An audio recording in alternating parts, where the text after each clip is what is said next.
Brett Stats Norsworthy and Bryant Dacus.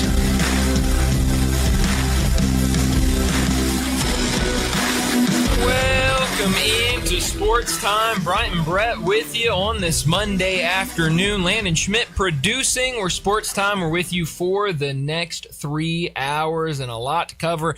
After a busy weekend in the sports world, it was a lot of playoff action as the NBA playoffs and the NHL playoffs both got started. We had the final round of the play-in Friday night. Not a great night for the Grizzlies as they were hoping for an Orlando loss and or a Phoenix loss to get another lottery pick. Both those teams ended up winning their play-in game. We will find out at some point this afternoon where that Grizzlies second first-round pick will be in the upcoming draft. So we'll certainly have news about that hopefully over the next 3 hours. But we'll talk a lot of NBA playoffs. We'll talk a little NHL playoffs. Not as much, certainly. We'll also talk a lot of Major League Baseball from the weekend, some basketball, some football, a little bit of everything over these next 3 hours. But Brett, how are you this afternoon? Brian, I'm doing well in news for the Grizzlies, pertaining to the Grizzlies, with some people staying in the draft and also with Orlando advancing into the playoff portion.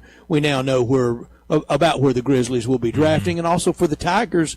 And it appears to me, Brian, that the bigger teams in college basketball, the Power Four teams, all are trying to get bigger with bigger players. Yeah, no, it seems like it. And, you're seeing a lot of movement. And coming out just now as we start the show, it's being reported by Matt Zenitz over at CBS Sports that Aaron Bradshaw going to enter the transfer portal. So we've been waiting for a decision from Aaron Bradshaw, but now that news just now coming down on social media that Aaron Bradshaw will enter the transfer portal. I know Jason Munns has been all over this story for a while, kind of logging how it's been back and forth. It started before the transfer portal opened when there was that deadline. It looked like Aaron Bradshaw, I think Jason Munns called it a near lock to return to Memphis. Then it changed and it seemed like Aaron Bradshaw was going to enter the portal, and then after the portal opened he never entered, and then it felt like maybe some momentum for him to return to Memphis. But now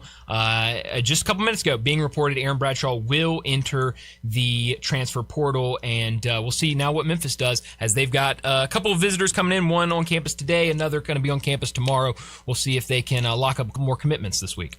Is that the last player that we now know his decision? Yeah, that was the last one. From the ones that were all invited back. So, That's right. So what was the hit rate on all invited back? How many took the offer and stayed, and how many left? So 2 took the offer to stay. Julius Thedford, William Wharton, both back. Now, that is just a commitment. Something could happen. Something crazy could happen over the next 24 hours before the transfer portal ultimately closes, but it looks like those 2 will be back. That means 6 out of those 8 entered the transfer portal and out there looking for a new home with the addition now of Aaron Bradshaw. And that doesn't alarm or bother me whatsoever, because, Brian, you'll remember when all 3 of us were kind of doing the keep, they can go, badly want to keep, we were ranking it, and I said about all 8.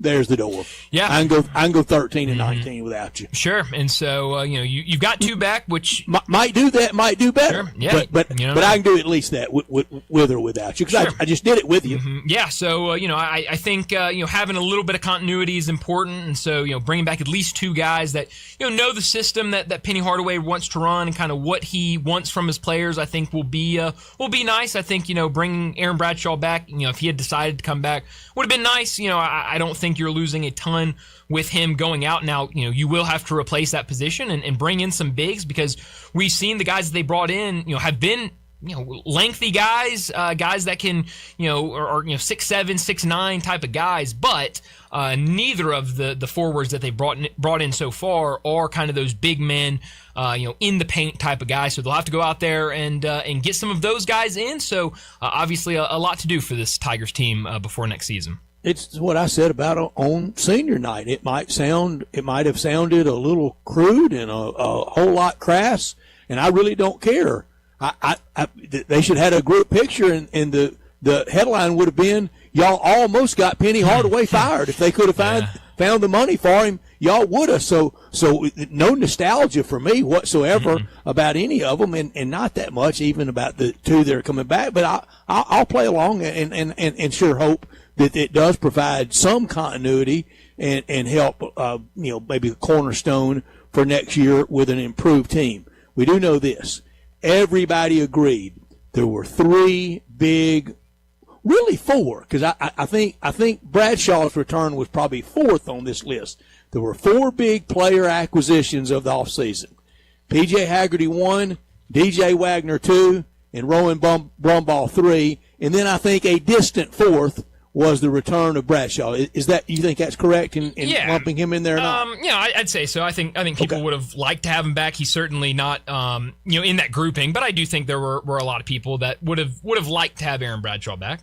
But it's a swing and a miss on all four, or three, or however you want to do it. And we talked to person after person, and our conversations about it. I think we all thought at least one of those three of in the portal, PJ, DJ, or Brumbaugh, the best case scenario 2, and really get lucky and get 3, and then the clean sweep of none. Yeah, I thought it was going to be a long shot on all three of them. I thought you might have a chance with DJ Wagner, but it really never felt like, much came of that. You at least saw with Rowan Brumbaugh, people, listing teams that were interested in him and some people saying that, there was a little bit of interest on both sides between Brumbaugh and Memphis. Kind of same thing with PJ Haggerty. There were reports out there that Memphis was certainly interested in him and maybe a little, initial interest of some conversations between Haggerty and Memphis for a return. But with DJ Wagner,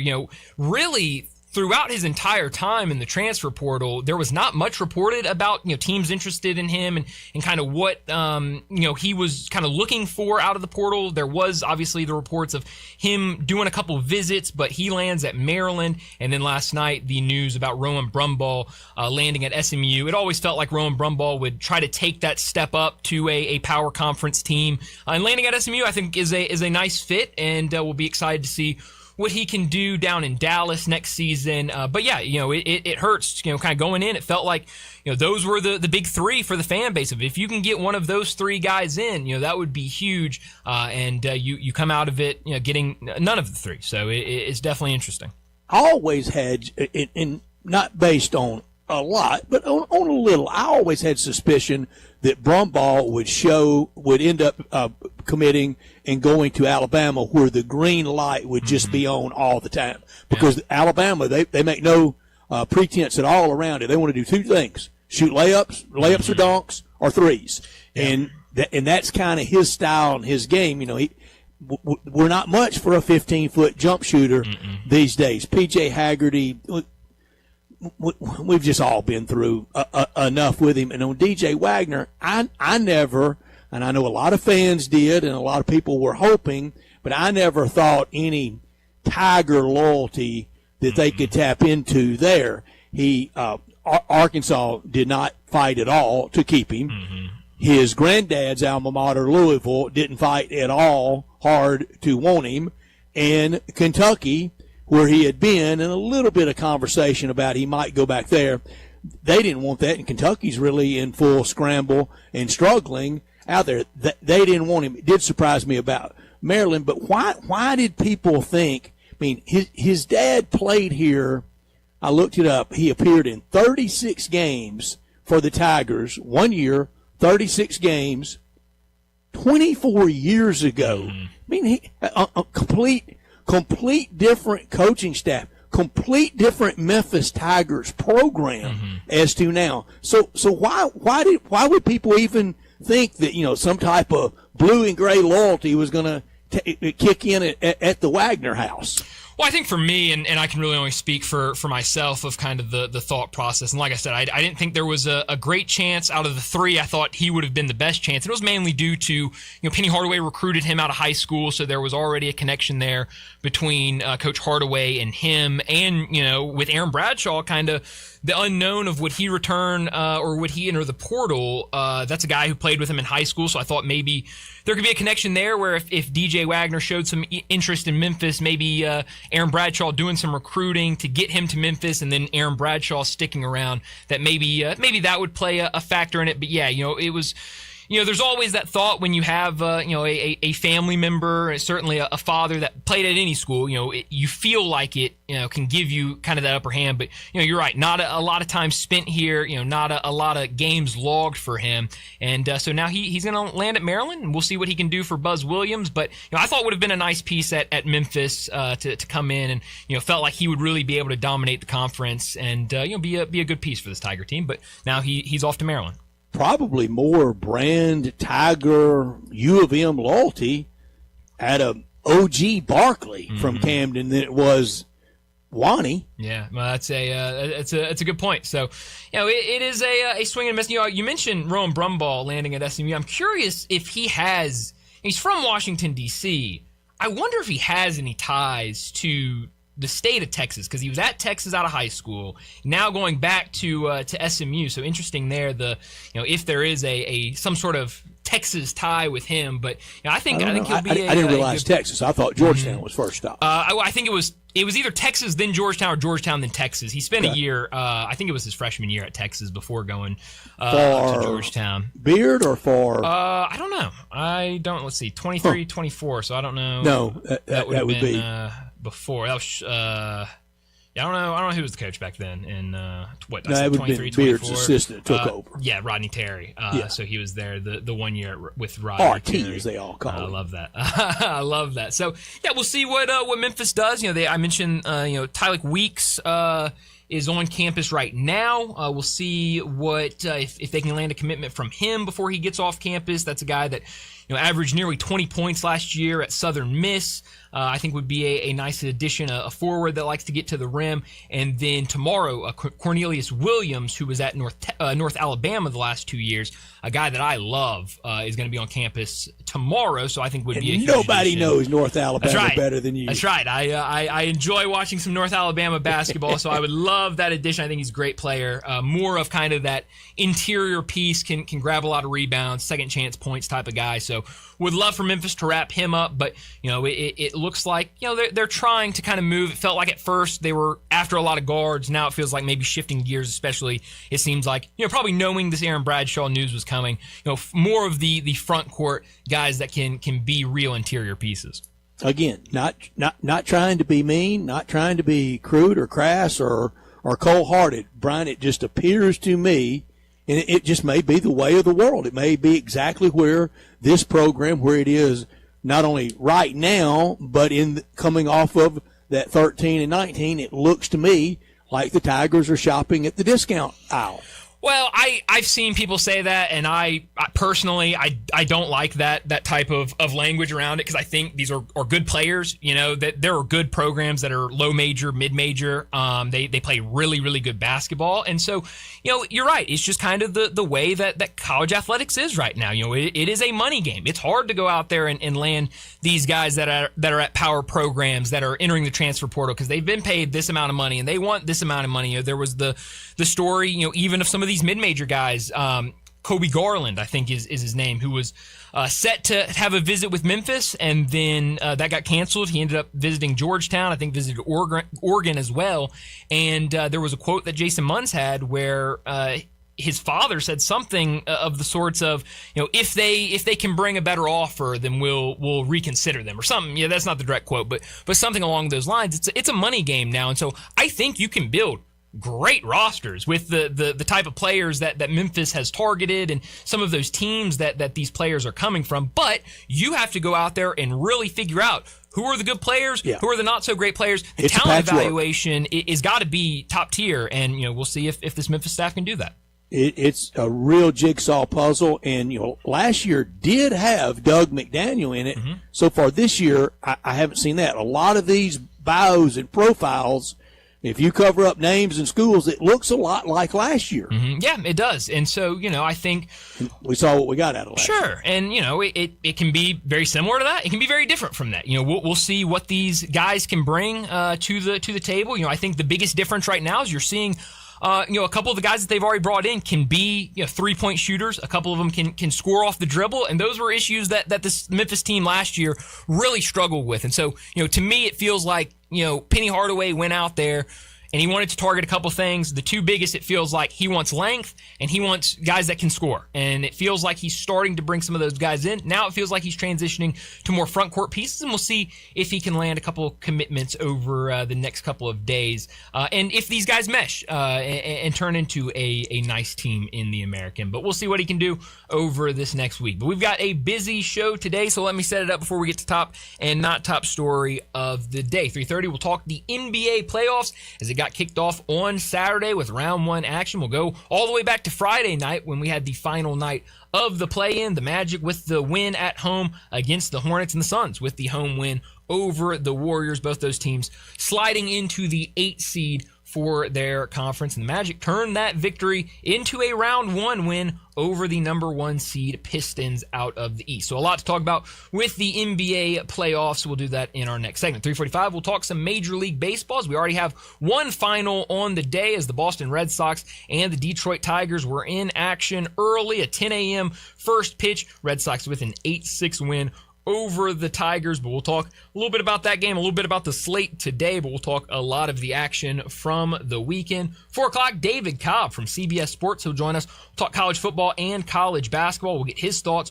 on what Penny Hardaway is doing in the transfer portal, some of the other transfer portal news and notes from around college basketball, including the massive news. Braylon Mullins, who was a massive freshman for UConn this past season, he will return to Storrs, play another season for Dan Hurley. So big news out of UConn. We'll get his thoughts on all of that at 4 o'clock. We also had some spring games over the weekend around college football, so we'll talk some spring football with David Cobb. 4:30, really excited for this. Sports agent Jimmy Sexton going to join us to talk the NFL draft as we're counting down the days. And Brett, ESPN even counting down to the second of the NFL draft. We are currently 75 hours, 43 minutes, and 25 seconds away from the NFL draft. So we are starting to move in that direction. But Jimmy Sexton going to join us. We'll talk a little bit about this draft, his draft memories, just a lot of NFL draft talk with the agent Jimmy Sexton. 4:45, we'll get to big number of the day. 5 o'clock, DeMichael Cole. He'll join us to talk some Grizzlies and the NBA. At that point, maybe we'll have news on where that second Grizzlies pick in the first round will be, as all of those tiebreakers being decided earlier today, but the news is going to drop at some point this afternoon. So we'll talk Grizzlies with DeMichael. We'll also talk the NBA and the playoffs with him. 5:30, we'll get to what's trending, and at 5:45, we'll wrap up today's show like we always do with Moe's Crunch Time. Let me remind you, we're in our Family Leisure Studios where family and fun come together. The Hot Tub and Swim Spa Expo. It's going on right now through May 10th. 7 manufacturers are fighting for your business in the battle of the brands. Hot Tub starting at $34.99 with Swim Spa starting at just $16,999. Mention this ad and receive a free cover lift with your spa purchase. So head out to Family Leisure, 2120 Witten Road, just north of I-40.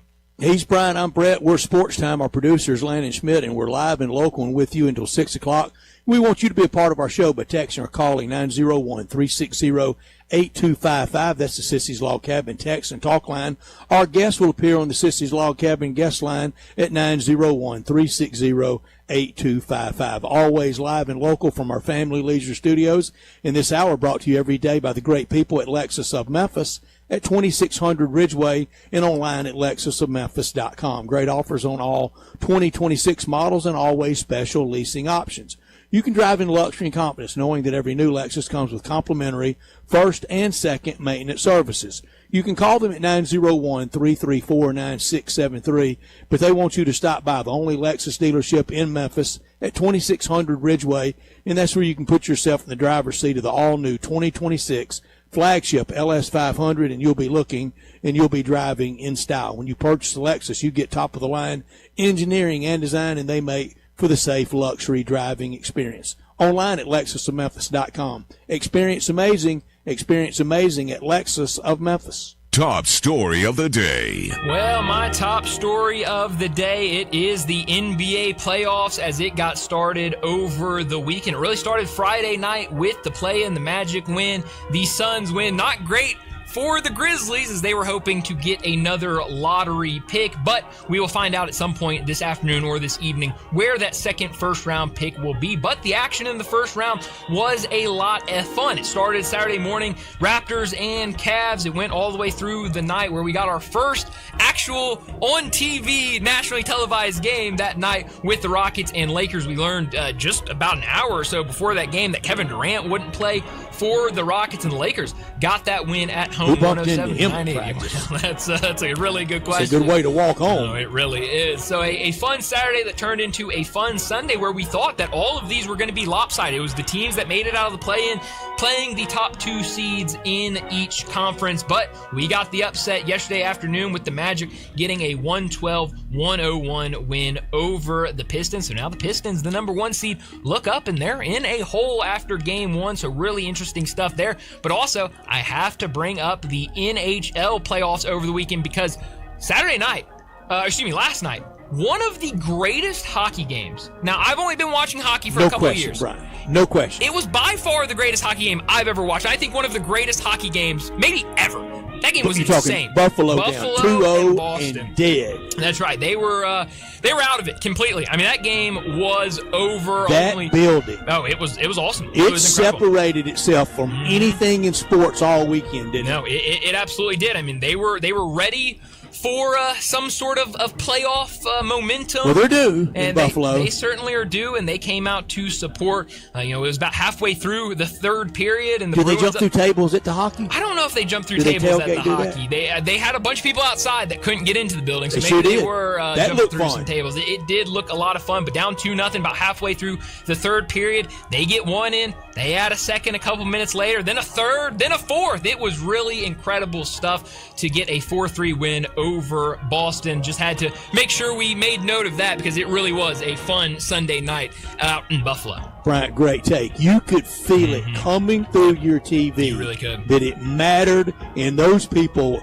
willed them back, because it was 2-0 and dead. It was. And kind of going to be the same old Buffalo story. Yep. No, it was awesome. Instead, the rockiness arena, maybe I've seen this year in sports. It was anywhere, it was anything. Incredible. It was incredible. It was awesome to watch. It really was. My top story: 8 NBA first-round games over 2 days, Saturday and Sunday. Average winning margin was around 17 points.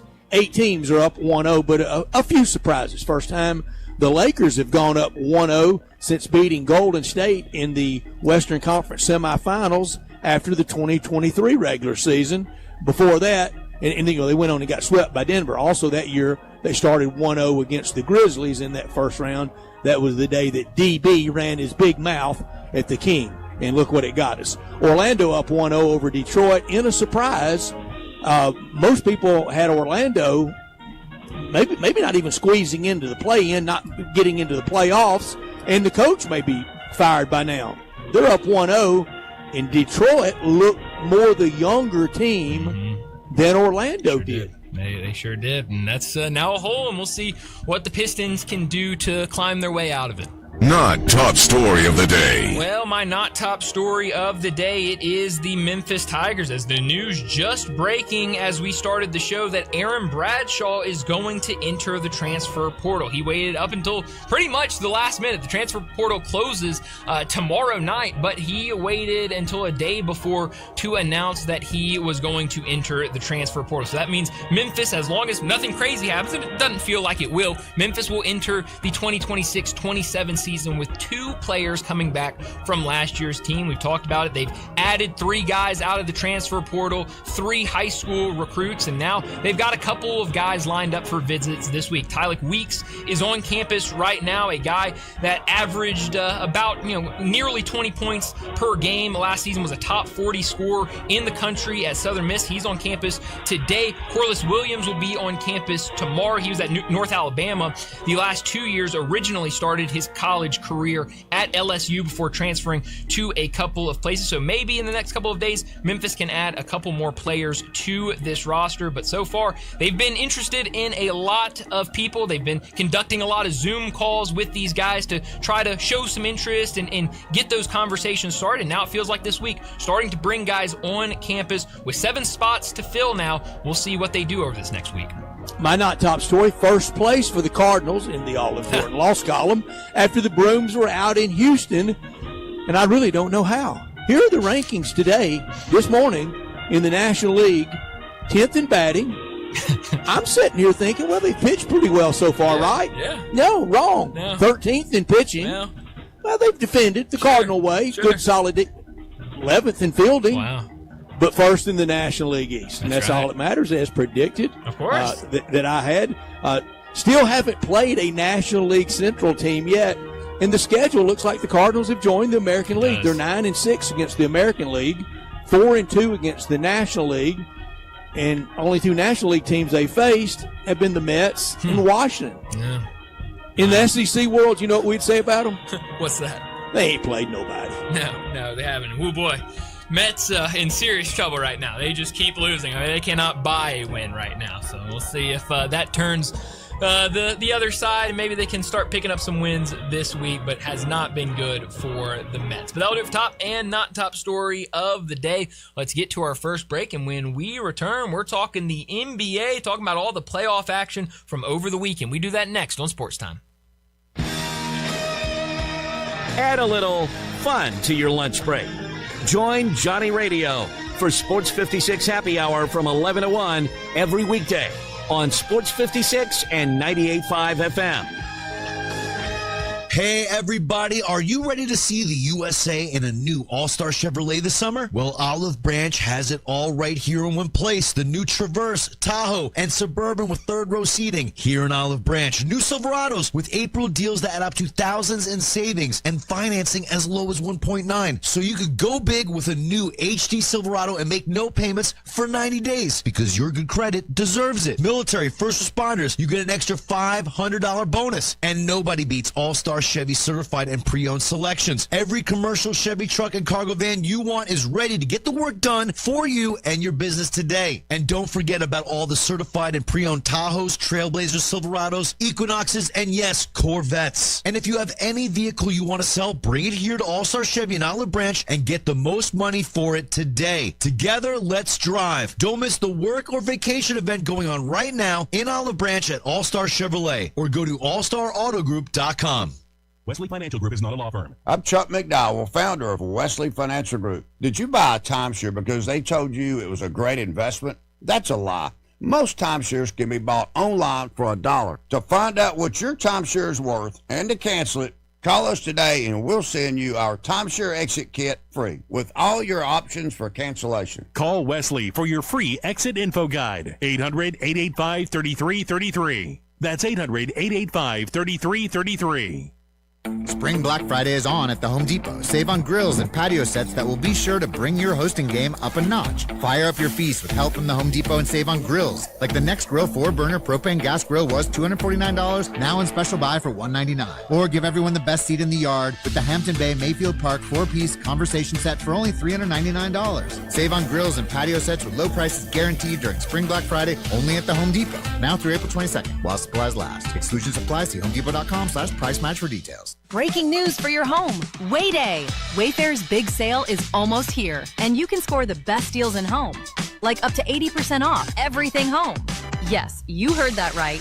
80% off with free shipping on everything. Plus surprise flash deals all Way Day long. We're talking outdoor furniture and essentials, rugs, and more. All at Wayfair, and all up to 80% off during Way Day. Shop Wayfair's Way Day from April 25th through 27th. Wayfair, every style, every home. At Jason's Deli, you can stuff yourself full of great deli food that's healthy, fresh, and best of all, it's not expensive. Jason's Deli is all about choice. Whether you're looking for a gluten-free menu, vegetarian sandwiches, healthy kids meals, or if you'd like to invent your sandwich via the build your own selections, Jason's Deli has you covered. And they only use fresh, wholesome ingredients. Choose from the club and specialty sandwiches, paninis, wraps, soups, salads, pastas, and much more. I love the cleanliness in the restaurant, the hospitality, and of course the cost. They have a huge salad bar and great soups, including Southwest chicken chili, fire roasted tortilla, organic vegetable, tomato basil, and many, many more. And if you're planning an event, their catering department is fantastic and can handle any size party. Go check out Jason's Deli's 4 locations. On Ridgeway in the Park Place Center, that's my favorite. On Germantown Parkway in Cordova, at Poplar and Highland, and on Goodman Road in Olive Branch. Sports 56 traffic. Good afternoon. As that traffic volume builds just a little bit more here in the last few minutes. Certain sections of Sam Cooper mostly going outbound here, passing Perkins south of Memphis. A little bit of radar spotted down through there. Now that was earlier, but you never know. Be careful. 55 south of Memphis, pushing on down in parts of DeSoto County. Hey, bridal season just around the corner. Shop local this year. Why? Because you'll always save money when you go to Weimer's Jewelry, 7525 Highway 64. I'm Commander Chuck with your on-time traffic.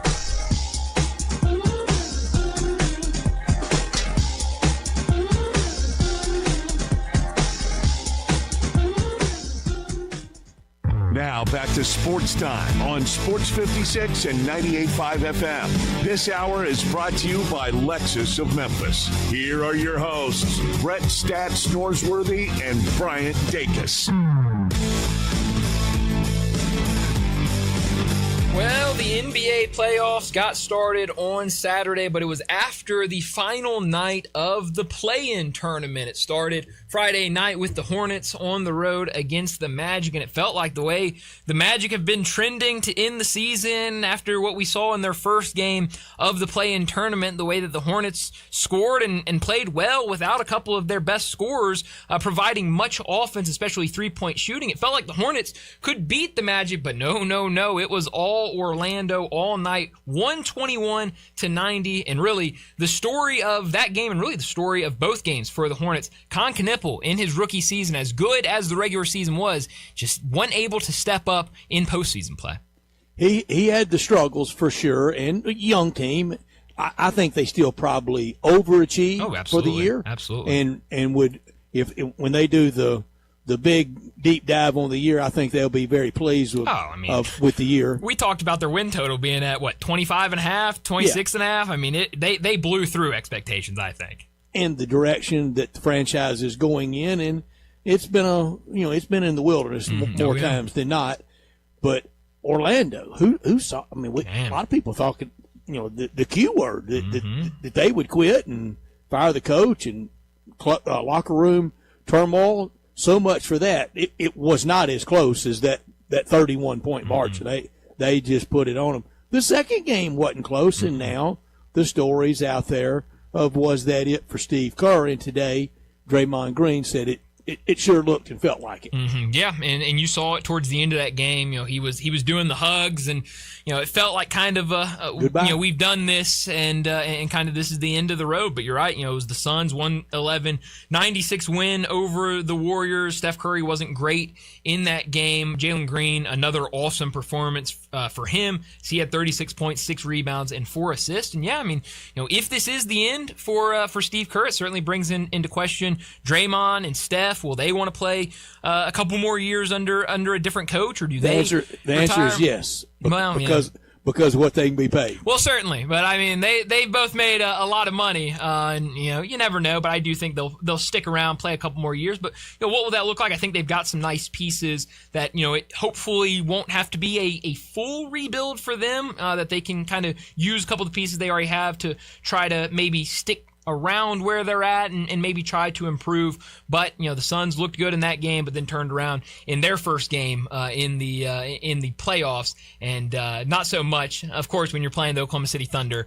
Hard to ask for much. That Thunder team look like they're going to make another big run. 119-84, the Thunder beat the Suns, so we'll see what they can do. But the end of the season for the Warriors and the Hornets, and certainly feels like a big offseason for Golden State.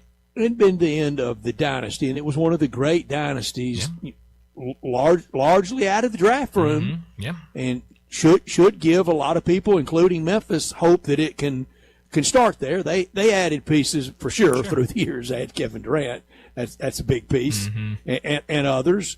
But it started in the draft room, and it started with Steph Curry and Klay Thompson and Draymond Green, and they had a lot of winning and a lot of fun with that formidable dynastic run. Yeah, and I mean, you got to give them a lot of credit. We talked about it last week. You don't have to like them, but I No, do think I didn't. There is a I certain, did early. Sure, Then they became the evil empire. That's how a lot of them are. But I think there is a sort of respect that you have to give them for what they were able to do and what they were able to accomplish. So feels like a really, really big offseason for them. We'll see how they enter next season. But on Saturday, I thought 4 really fun games. It started with the Cavs getting a win over the Raptors, the Nuggets over the Timberwolves, and what might have been one of the game of the day in the NBA. Knicks 113-102 win over the Hawks. Then it ended with the news. We mentioned it in the first segment, coming out just an hour or so before tip-off that Kevin Durant would not play for the Rockets, and the Lakers get a 107-98 win over Houston. Now they go with a 1-0 lead and still, at their home court. So we'll see what they can do as this series continues. 3 of those games, Denver over Minnesota, the Knickerbockers over Atlanta, and the Lakers over the Rockets, all up 1-0. Which one do you think had the biggest kind of behind-the-scenes sigh of relief of, glad to be up 1-0? I think it was the Lakers. I don't know if we all because who they did it without. Sure. And I think we all picked. I think we all picked the Rockets in this series. I know I did. Group lock fest. Yeah, and so for them to be at home, and it seems like a lot of people were picking the Rockets to beat the Lakers in advance. I think there was certainly some pressure of don't go down 1-0 at home, and so for them to go out, obviously it helped not having to go against Kevin Durant, but to go out and get it done at home. We'll see when Luka's able to return. He'll certainly provide a massive boost for them, but they looked good in that game, and so we'll see where they go from here. But I think they're the team. They probably won't admit it. Certainly LeBron won't admit it, but I do think after that game, a lot of people were going, okay, we got to win. We're in control now of this series, and we can feel good moving forward. Kendrick Perkins on Hot Take TV, he said that he really doesn't need it, but that if LeBron James engineers this series win, shut down GOAT, great best player all time, it goes to him. Interesting. I don't know if I want to say that. I think it would be really impressive if they can win the series. But I don't know if that completely wraps up the GOAT status. I think you got to do a little more. But I think he's already kind of in the GOAT status. But we'll see. He is, and game 2 of that will be tomorrow night, late tomorrow night. Boy, our friends at Channel 5. Yeah. They've got some late night news for them the next 2 nights, don't they? Yeah, they definitely do. NBC with all these games. They had the 2 late night games last night, and we could be getting the 5, 10, and 92-day forecast at about 12:45. No, we definitely could. The next 2 nights. Yeah, NBC with 3 straight nights. 45-day forecast. That's the one I watched. Oh, yeah. No, that is the important one. But that's the go-to one, yeah. Yeah, no, that one is very important. But speaking of NBC, the late game last night on NBC, Spurs with a 111-98 win over the Trailblazers. And I've seen, I forgot who I saw say it earlier, but say that the atmosphere and the shirts and different things for the Spurs looked very gimmicky. I thought the exact opposite. I thought it was awesome. I thought it was really, really cool. And it feels like they are awaking the monster of San Antonio with this new group of guys. But Portland's gone budget conscious. If you read and followed that story and what's going on in New Orleans, widespread organizational basketball and business and marketing, tons of firings. You say layoff, but you don't have a job to come back to. That means you've been fired. Yeah, no, I mean it's out there, and you're seeing multiple layoff teams means do you it. can come back in 2 or 3 weeks. Yeah, I didn't really have much of a problem with the two-way guys not going on the road to San Antonio. I have none. Yeah. Why is it taking so long for the NBA to get budget conscious? I know with friends with the Grizzlies what the travel party now as opposed to the travel party just 10 years ago, what it looks like. I can't believe more aren't. And anybody that goes anywhere knows that anything above the Fleabag Hotel pricing right now is out of control. Yeah, I mean it's just insane everywhere, and they're getting it. guess what? When you're getting it, you're not going down. No. You're not going down for any reason. No, you're not. And, so, and the NBA's not staying at Fleabag Hotel. No. We've been told they only they require the best of the best when they are on the road. And they should, but I can see why you got new ownership in Portland. I will bet either the new owner or paid somebody, give me a complete examination of the books, and they hired a Doge person to go in and they're doging excess. And I've joked the whole sports world. Can't we just get along on 91 video people on every trip? Yeah, we can cut a couple of spots on the trip, I think. And there's a lot of video people. There's a lot of staffers, a lot of guys on that second row of the bench. Tons of diet, nutrition. Tons of health and welfare type, tons of trainers. I mean, do you really need all that? And that's what the guy at Portland is doing, and even went frugal on the T-shirts. They're waving no towels and no T-shirts in Portland, which is kind of surprising. I do like that aspect of playoffs, especially a team like Portland that really, it's been a while since they've been in this position. But I would have loved for the two ways to be able to go on the road, but it didn't. I didn't have the same reaction as some people have had. But I do love what the Spurs are building. It feels like they've gotten a European in to be the star, and he's bringing a lot of the European basketball culture to San Antonio, which might not be a good thing for the rest of the league.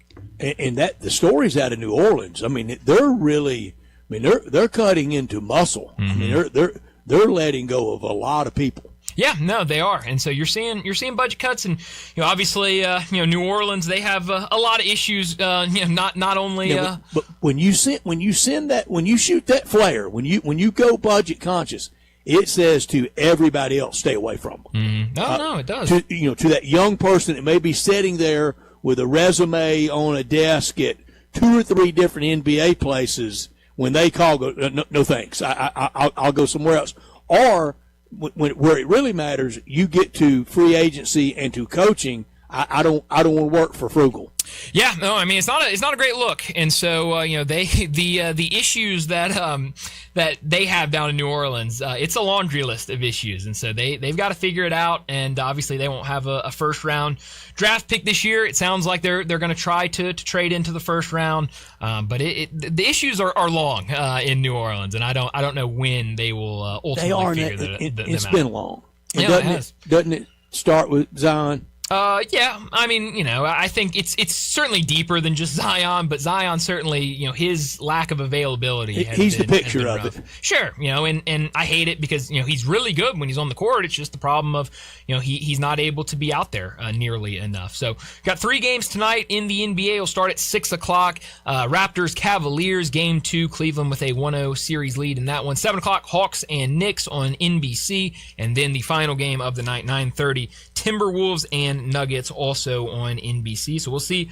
all 3 home teams winning the first game of those series. We'll see if they can all make it 2-0 or if we've got an upset in store. Who's your best chance for a win, 1-1? I'd say the Timberwolves. They looked really good in that first game. Looked like they would maybe be able to pull an upset in Game 1, and just Nuggets were better down the stretch and were able to secure that win. So, a 7.5-point line. It's the second biggest on the night, but I think Minnesota could steal one on the road tonight. And maybe the Hawks. I picked the Hawks to win the series. It would be huge if they could steal one tonight at MSG. I thought they played well against the Knicks, but I think those are the 2 games far more likely than Raptors over the Cavaliers.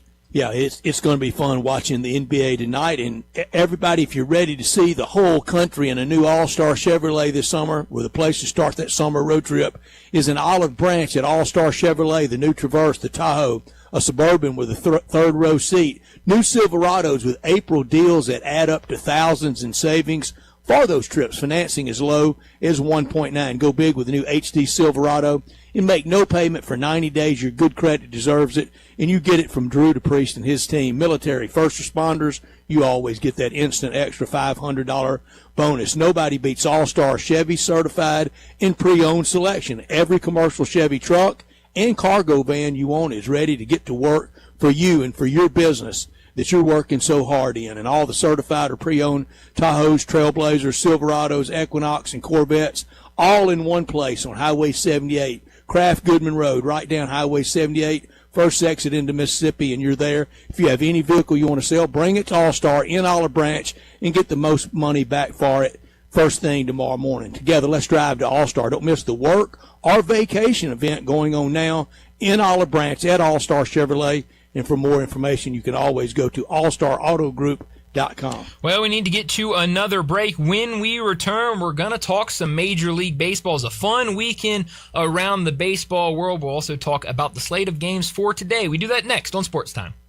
Sports 56 and 98.5 FM. Available locally on your radio dial as well as around the world online at sports56whbq.com. Take us with you everywhere by downloading the Sports 56 app. And at home, just say, Alexa, play Sports 56.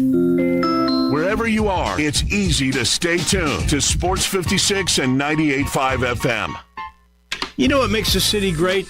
It's the extra special little things like great museums, a zoo, or parks, and golf courses. And the city of Memphis recognized that years ago, and they have made great city golf courses. All the renovations, like Galloway several years ago, the new one at Audubon, what they did to Pine Hill 90 years after it first opened is extra special. The amenities make a city, and golf courses are part of those amenities. They're terrific, and every golf course has its own championship. So if you want to play in the Galloway Championship, the Audubon Championship, even that OPO, the oldest golf tournament around, the Overton Park Open for the youth, that's going into year 80. That's how special Memphis golf is. You want to make a tee time? They made it easy modern way. Just go to memphispubliclinks.com. Hi, this is Troy Fiveash, owner of Fiveash Roof Services. Do you know what Penny Hardaway and I have in common? We should both be in that building celebrating the best basketball players of all time. Of course, I'll have to buy a ticket to get in, but he should already be there. But seriously, we both surround ourselves with the best people we can find. We work hard to achieve our goals, and we are both among the best in our respective fields. At Fiveash, we can't win titles or get national awards, but what we can and do strive to do is give 100% of ourselves to give you the best product possible and one you can be proud of. So if you need a roof, siding, or gutters, give us a call at 901-367-0050, and we will do everything we can to provide you the best of everything. Fiveash Roofing. Fair, honest, and ethical. 367-0050 or memphisroofer.com. 367-0050 or memphisroofer.com. Fiveash Roofing, it's what we do. We're here for you. Old Dominick Distillery is pouring Memphis pride into Memphis Zoo. April 24th, experience the Tennessee Whiskey Trail at Roar and Pour at Memphis Zoo. Sip your way through Tennessee spirits from distilleries such as Old Dominick Distillery, Chattanooga Whiskey, Company Distilling, Jack Daniel Distillery, Old Smoky Distillery, and more, all while exploring the zoo. Whiskey lovers, celebrate Tennessee's rich distilling tradition at Roar and Pour with Old Dominick Distillery. Cheers to Memphis. Learn more at olddominick.com. A long life is wonderful, but it comes with changes as you age. So when you're ready to change your home, Town Village Audubon Park is the perfect choice. Incredible location, amazing amenities, including a pool, all-inclusive dining, and on-site medical care so you can age in place. Monthly rental with no buy-in lets you make current choices. Apartments include full kitchen, washer and dryer, bi-weekly housekeeping, and all basic utilities. Landscape courtyards make it easy to get sunshine and fresh air. Gated parking keeps you ready to go. And the Town Village Dog Park keeps your fur baby close by your side. Hi, I'm Max. My wife Jean and I moved into Town Village Audubon Park 18 months ago. It's the best decision we ever made. We have made friends here and take part in lots of social activities. It's a comfortable life. So if you're thinking of making a change, come see me and Town Village Audubon Park. I think you'll like it as much as we do. And look, new friends. Progressive knows that boat days can come with unexpected problems. It's been a tough Saturday on the lake. I ordered swim trunks in this orange cream color, but it's actually more orange auburn. Oh, and it's swimwear. I probably can't even return these. If a real problem comes along, your boat's protected 24/7 with Progressive, so you can keep worrying about boater problems. Progressive Casualty Insurance Company and Affiliates, not available in D.C. Now back to Sports Time on Sports 56 and 98.5 FM. This hour is brought to you by Lexus of Memphis. Here are your hosts, Brett Stats Norsworthy and Bryant Dacus.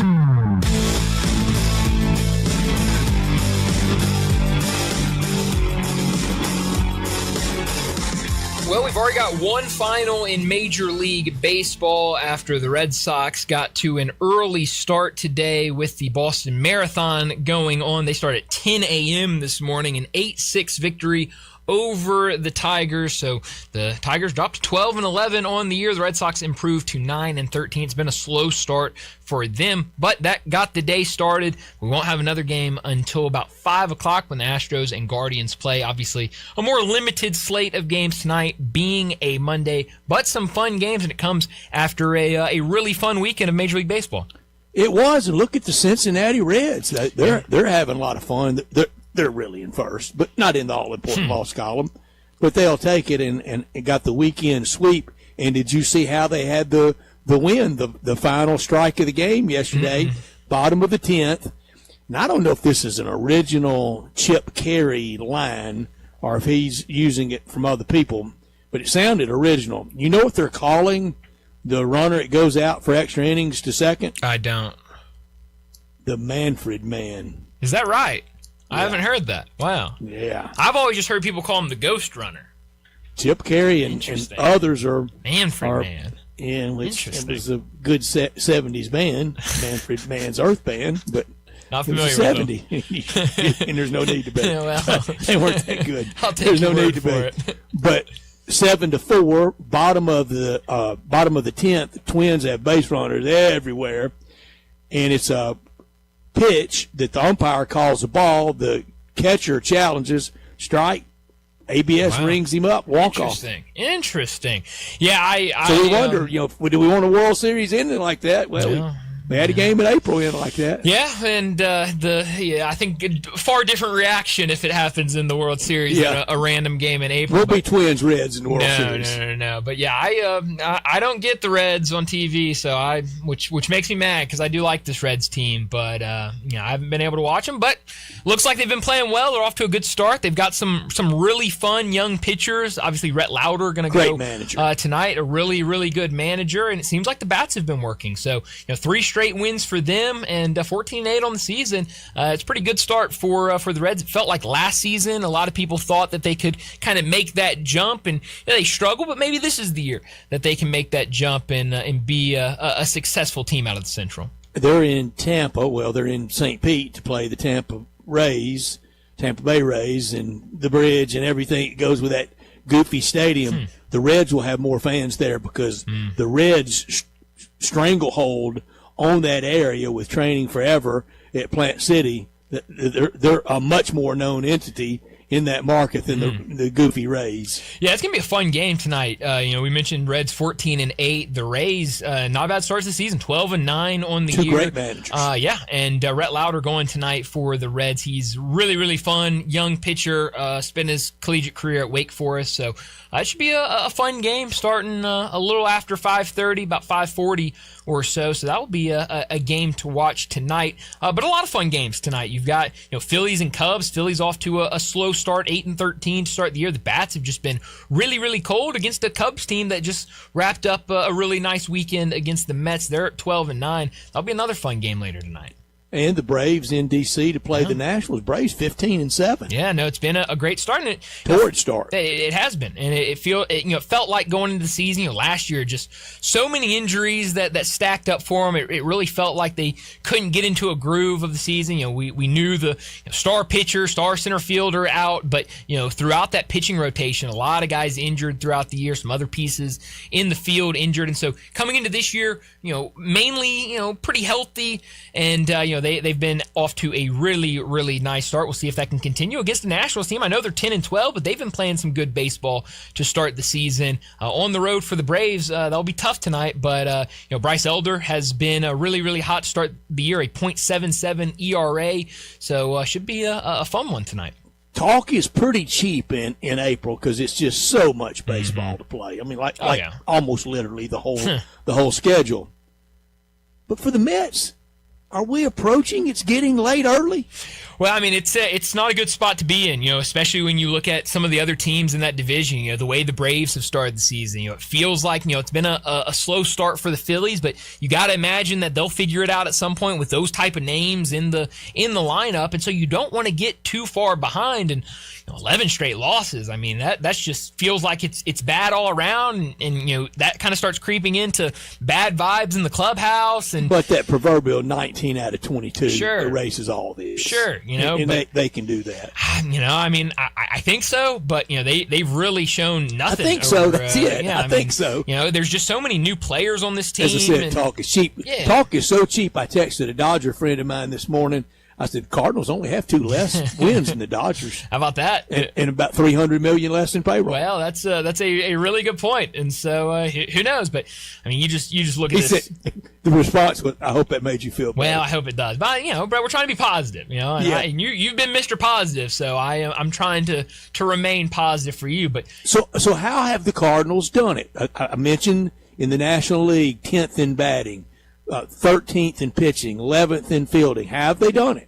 Yeah, I mean they've been able to answer in some really clutch spots. The times that they have really hit the ball well and come up with some big pitches and big moments. It's really kind of clicked for them at the perfect time. Now, will that continue? You look at some of the teams they've played. I think you've caught some teams at the right time. Will that continue? I really don't know. Haven't played a team yet over 500. No, and so that's been huge. I think that could change. But you look at this week and next week. Miami. You could find some success against them maybe on the road. Seattle this weekend. Seattle's been really bad to start the season, and then at Pittsburgh. So maybe you can continue this winning through April, and then I think it gets a lot tougher in May. You got the Dodgers, you got Milwaukee, you got San Diego. It really turns up once you get to May for the Cardinals. Yeah, it does. 4 next week in Pittsburgh. That would be fun if that's for first place. Sure, it would be a lot of fun. And Pittsburgh, they're trying to figure things out right now, and do they have the right guys up? Obviously they've got the young 19-year-old who is off to a up and down start to start his professional career. So you've got 2 young rookies, rookie infielders in that matchup. So that'll be a really fun one to watch next week. What would those 2 Rockies win Saturday and Sunday paid you money line? Oh, it would have paid really well. Man, Rockies are playing good baseball right now. They've been fun to watch, and I don't think it will keep up, but for the weekend it was a lot of fun, and they'll have another game tonight against the Dodgers, and we'll see if they can get it done. I don't think they'll get it done tonight, but they've been a fun team to watch so far. There's been a couple of really fun teams to watch that have when you look at their record, they've kind of been struggling. The White Sox, what they have in Murakami, the guy they got from Japan, he was awesome over the weekend, and he's been a fun story for them. So there's some good baseball being played with even the teams that are kind of struggling with records.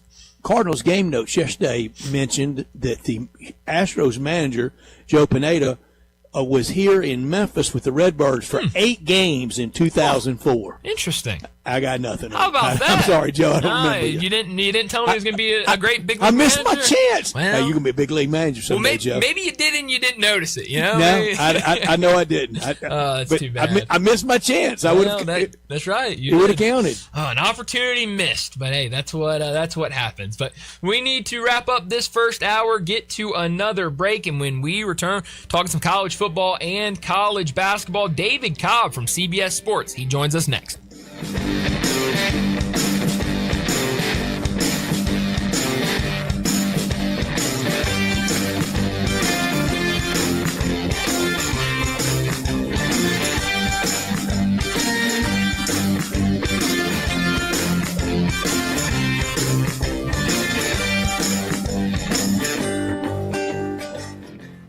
Unlock your new go-to spot, Codes Dispensary in Steele, Missouri, just over an hour from Memphis. When you're ready for a legal, reliable option, they're right up the road. Explore the full menu of top-shelf products in-store and online. Short on time? Order ahead and cruise through the drive-thru for a quick pickup. Stack rewards while you stock up with club codes. Earn points for every dollar spent. Codes Dispensary, now open in Steele, Missouri. Supreme cannabis that's worth the drive. Learn more at codesdispensary.com. That's codesdispensary.com. Memphis, repping the Grizzlies, holler and go Tigers. Make sure your home or business looks like a winner too. Call Hall Power Washing Solutions. They handle power washing for driveways, sidewalks, and more, as well as soft wash, roof cleaning, gutters, and window cleaning. They're fully insured and bring the hot water for the toughest grind. Go to hallpowerwashingsolutions.com or call 901-258-1399 for more information and a free estimate. Hall Power Washing Solutions, turning Memphis grime into shine.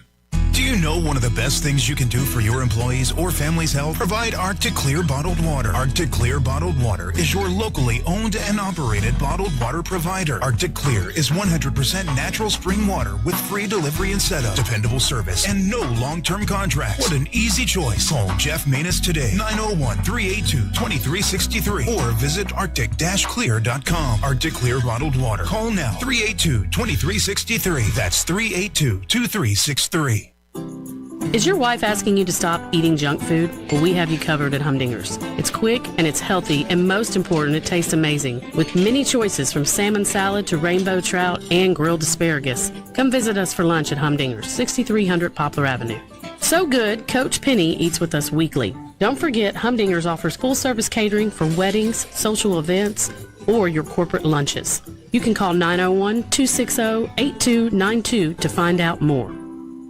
Here's something you don't see every day. It's a full-on brawl at Family Leisure. Oh, yeah. There's a battle of the brands happening right now through May the 10th, with 7 different manufacturers all fighting it out for your business. Listen to this opening blow. Hot tubs starting at $34.99. Ouch! Then followed up with a mean right hook of swim spas starting at $16,999. That's a starting price. There are so many deals right now at Family Leisure, and the prices are just too low for me to even mention on the radio. One thing I can tell you, if you stop by Family Leisure and tell them you heard this on the radio, you're going to get a free cover lift with your spa purchase. But you better hurry in before all these great deals get knocked out.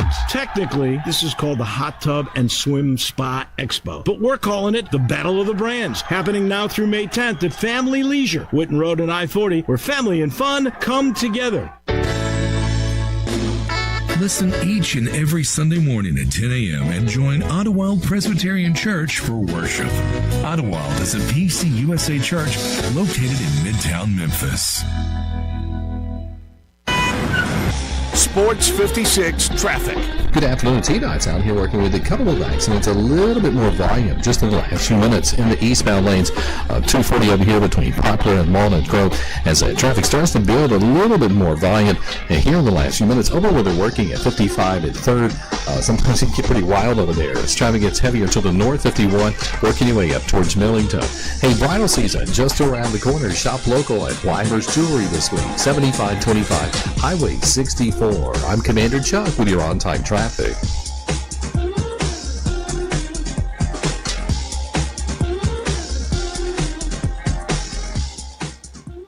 We are Sports 56, WHBQ Memphis, and W253DF Memphis with Greg Gaston and Eli Savoy. Weekday mornings from 7 to 10.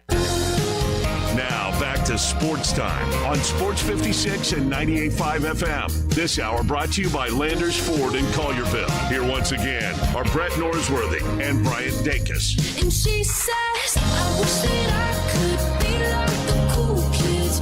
Welcome back into Sports Time. Bryant and Brett with you as we start our second hour on this Monday afternoon. We've got to talk some college football and college basketball, and joining us now to do just that, it's David Cobb. Joining Brian and Brett now on Sports Time is national college football writer for CBS Sports, Memphis native and Tennessee grad, who you can find on Twitter X at David W. Cobb. It's David Cobb. David Cobb joins us now from CBS Sports, where he covers college football and college basketball, and a lot to discuss. But the big news over the weekend for Dan Hurley and UConn, Braylon Mullins, the star freshman, going to return to Storrs for a sophomore season. It looked like a lot of mock drafts had him as a late lottery, certainly in the teens potential draft pick, but he has made the decision to go back to college. What did you make of that news over the weekend? Yeah, I think it was really smart for Braylon Mullins because you come back, you're in that late teens, early 20s sort of range in this year's draft. You're just as well off coming back to college basketball, making a nice 7-figure salary in college basketball, and then coming out next year and being a top 10 pick, because next year's draft, barring something unforeseen, it is not regarded with nearly the level of anticipation that this year's draft is. This is a great draft for the Grizzlies to have 2 first-round picks because there's so much talent in this year's draft, but there's just not going to be that same level of talent in next year's draft. And so for guys like Thomas Hawk and for Braylon Mullins to go back to college, it makes sense because they can make enough money as college basketball players now to where, all right, this is probably around what I would make as a rookie, and then I can come out next year and command even a higher salary as a rookie because I'll probably be a top 10 pick. And Braylon Mullins, he needs to put on about 15 pounds of muscle still. So once he does that and rounds out his game, yeah, I could see him being a top 10 pick pretty easily.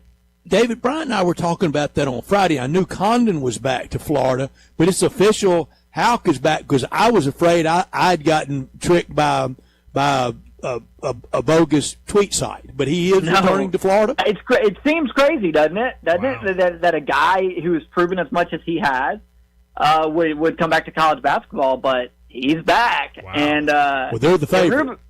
Yes, I think there's a case for Florida to be number one. Now today, Ruben Chinyelu has said he is going to test the waters for the NBA draft. So I think it's a similar situation for Chinyelu, though. I mean, I think it's like, hey, could I get drafted? Yeah. Could I also make more money potentially returning to Florida and then get drafted even higher the following year? Yes. I think he could very well end up in the same situation. So assuming that's the way it plays out, you're looking at a Florida team that could have Thomas Hawk, Alex Condon, and Ruben Chinyelu back for a 3rd consecutive year. And I'm with you, Brett. I think that makes them number one not only in the SEC, but if they get Chinyelu back, Boogie Flan's returning, Urban Clapchar's returning, so you could very easily see Florida number one in a lot of the preseason top 25s going into next year. I mean, they're not going away. They're not going anywhere. Todd Golden is building something that's there to stay.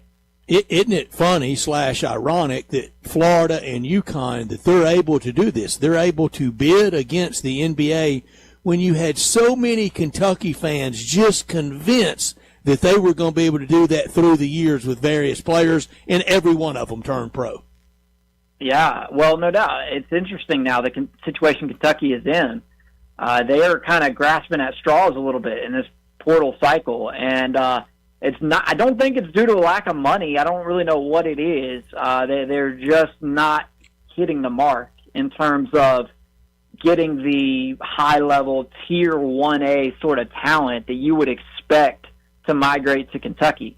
Meanwhile, John Calipari's doing all right. You know, he's retaining Malik Thomas. It looks like he might retain Billy Richmond. He's got another stud young freshman guard and Jordan Smith coming in there, and J.J. Andrews coming in there, 5-star Sean guy. Andrews' son. Yeah.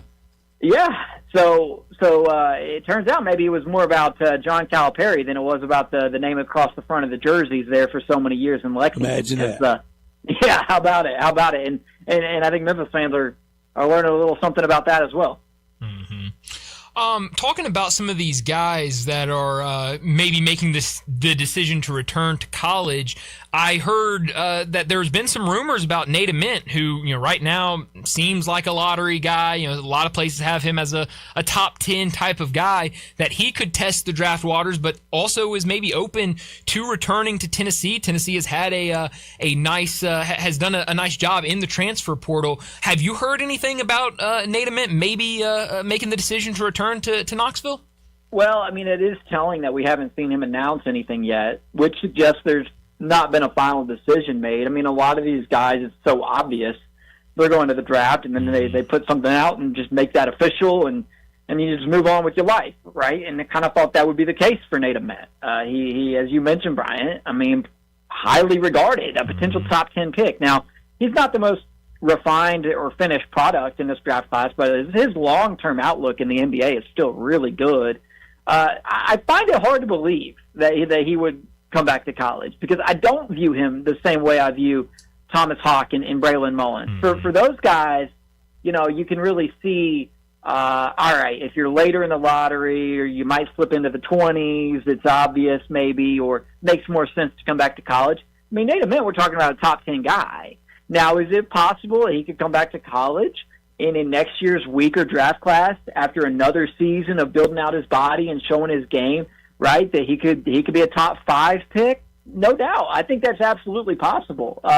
But you also run the risk of injury or, whatever the case may be, right? So, like, there is some risk there, especially when you look at who Tennessee is adding. Tennessee is adding legitimate offensive options and guys who can score, and there might not be as many touches or offensive sets run for Nate Ament next year with the type of portal class that Rick Barnes is bringing in. So I guess I'd be surprised if he came back, but I don't think you can rule it out entirely just based off the fact that he's not made any sort of a formal declaration at this point. And Tennessee apparently has plenty of money to play with. So you never say never, but Brian, I would be surprised if Nate Ament came back to college. David, we keep hearing, and I keep saying it and thinking it too, that it's not sustainable, that we're going to have donor fatigue, that this just simply can't last. Well, the budgets don't even compare to 2 years ago for college football and college basketball rosters, and we're seeing players that would have been easy turn pro guys that are coming back. It's helping with the one of the most successful college basketball seasons we've ever had. We just completed. College football is in a great place. Maybe it is sustainable, Dave. Maybe it is. I don't know. Where are we at in 10 years in terms of the non-rev sports? Where are we at in 10 years in terms of just the cost of getting in for like the casual fan? Is the casual SEC fan, gonna be able to afford season tickets even in the nosebleeds? I don't know. I mean, this parking out at sports, y'all lost your minds on this. But as long as somebody's paying it, it's not going to go down.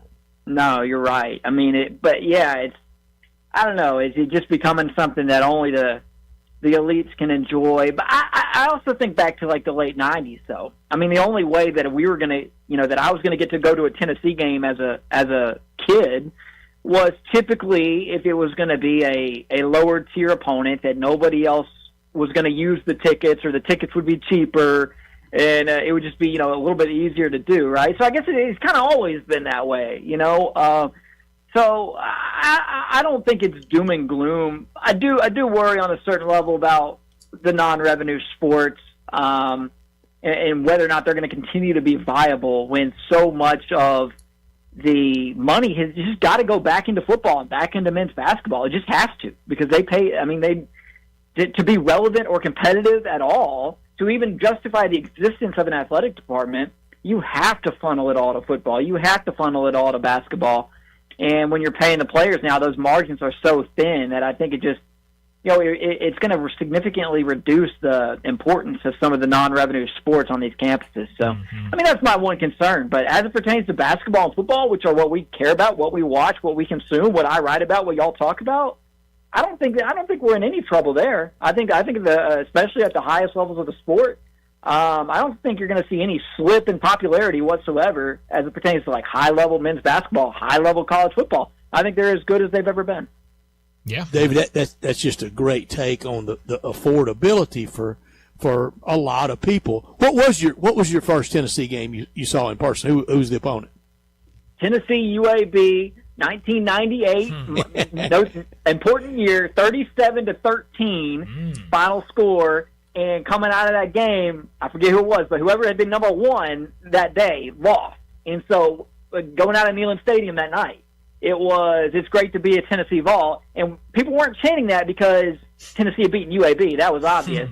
They were chanting that because everybody knew, because of the other results that night, that Tennessee would be number one when that new AP poll came out the next day. And I mean, I'll never forget it. I was 6 years old, and it just, I mean, it set the course for so many of the things that I pursued National in championship life. year.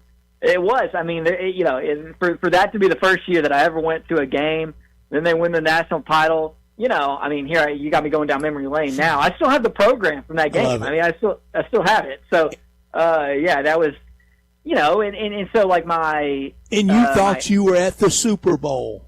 Oh my gosh! I mean, can you imagine? Like, even now, when you walk into an SEC stadium, even if you were at one last year or last week, it still is like, whoa, this is big, right? But when you're 6 years old and you go and see it for the first time, it's like, wow, like.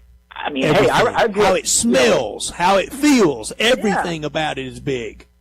It's unbelievable. So we got to preserve those experiences, not just for the sons of doctors and the sons of lawyers and the daughters of, business owners and CEOs, right? But like, that's got to be an affordable experience for the son of a mailman, the son of a preacher, the daughter of a nurse, right? Like, to get in the gate at an SEC stadium to experience that, because that's how you get the next generation, the casual fan, the middle class, like, Southerner, like, continued to engage for generations to come in the sport, like, by having that experience and having those smells and seeing those sights and hearing the band and seeing the team run through the tee or whatever that pregame tradition is at your school, right? So, like, that's got to continue to be affordable. That's kind of one of my worries about where we're headed with the pricing on everything. Well, I think well-founded, David.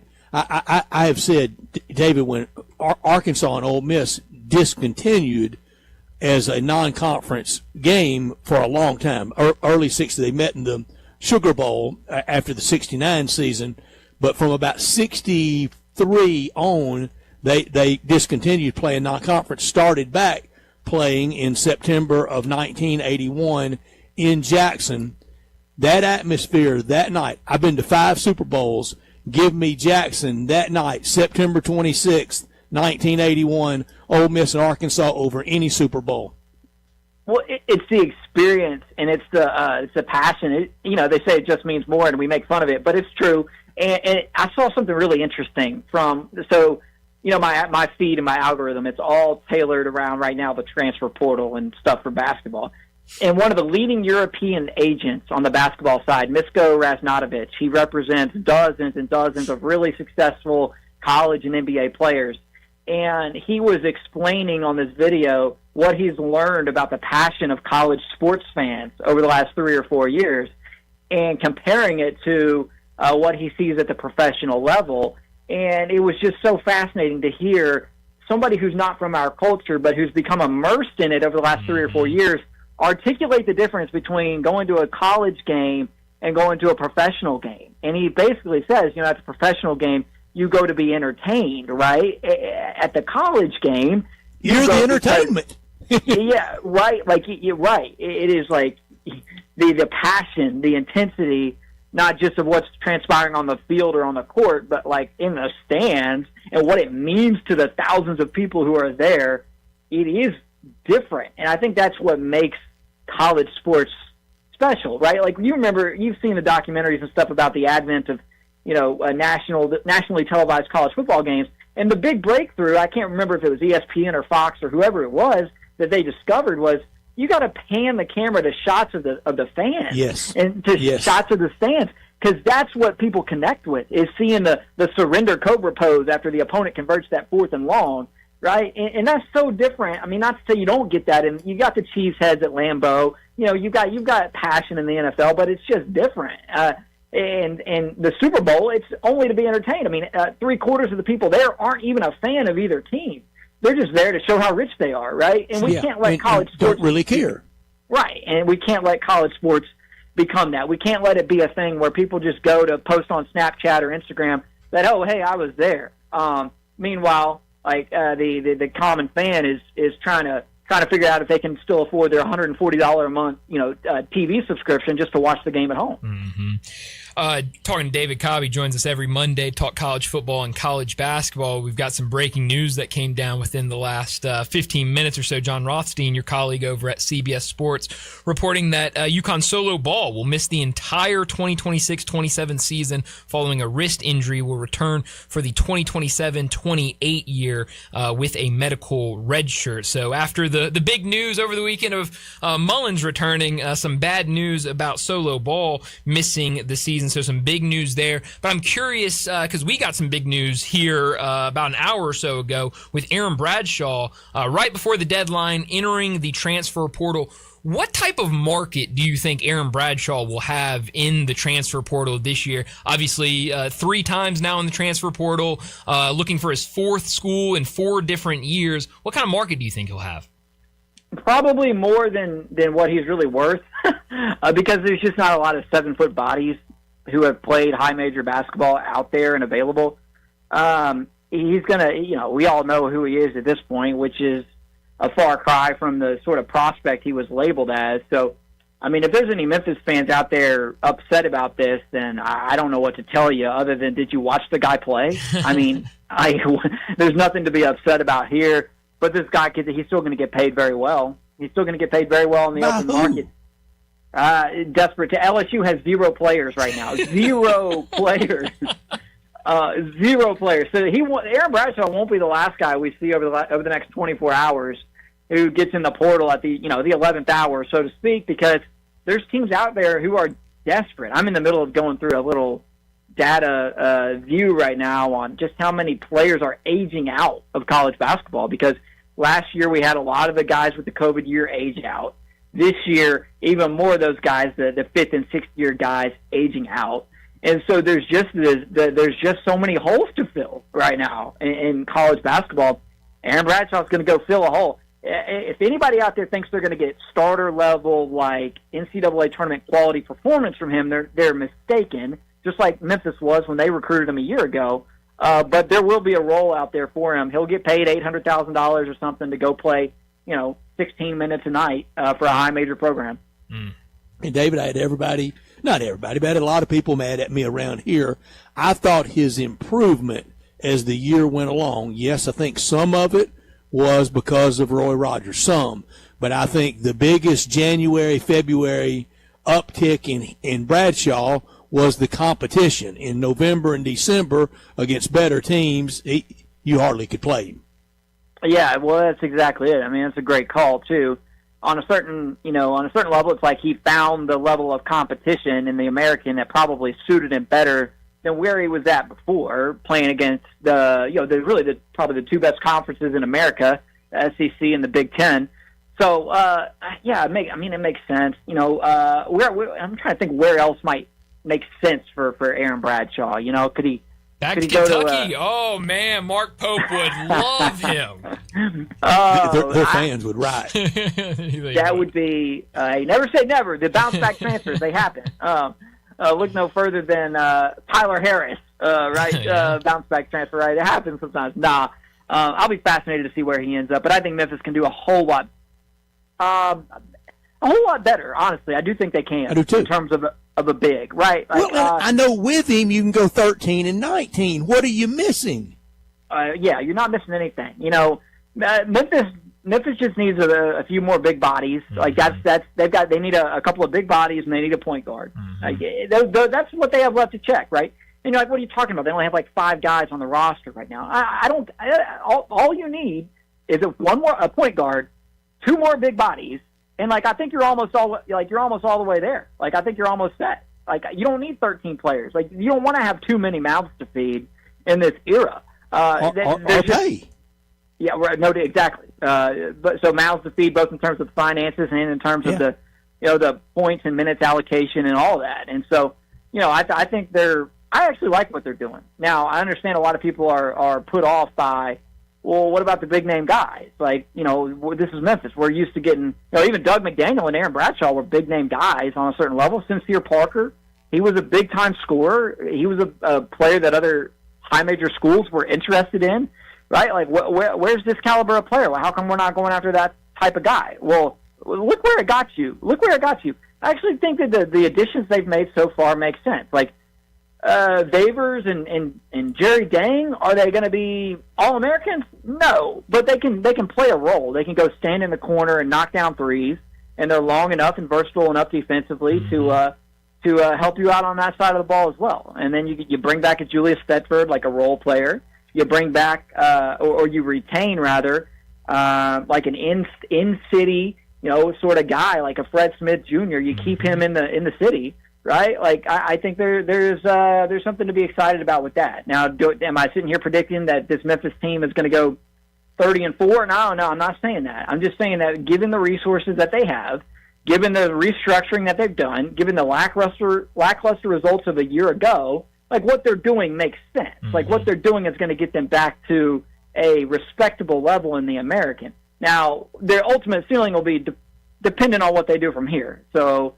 Do they get a Josh Holloway from Texas A&M? If so, I think that's a pretty good pickup. Yeah. People are going to say, "Oh, well, he only averaged 4 points a game at Texas A&M." Yeah, but that's in the buckyball system where you play 14 minutes a game. You play 14 minutes a game at Texas A&M in the SEC. You come to Memphis as a senior. You're an experienced player. I think he could actually be a really good player in the American. I think he could average 10 points and 4 assists in the American and be really productive. So. Look, I don't think this is going to be a preseason top 25 team, not by a long shot, but I do think it's got a chance to be a decent, respectable sort of program in the American. Yeah, no, I'm with you on that. I like what they've done so far, and a couple visits set up for this week, and maybe some more news coming down the line for the Tigers. But as always, David, thanks so much for joining us. Enjoy the rest of your week, and we'll do it again next Monday. All right, guys, I appreciate it. Thanks, David. Thank you, David. We appreciate you. David Cobb joining us like he always does every single Monday afternoon from CBS Sports. Make sure you head over to cbssports.com and check out all his work over there covering college football and college basketball. Well, we need to get to another break, and when we return, we're switching gears. We're going to talk the NFL draft. If you need an update, we are 74 hours and 34 minutes away from the draft, as that will get started Thursday night. But we're going to talk to the agent, Jimmy Sexton. He joins us next to talk the NFL draft.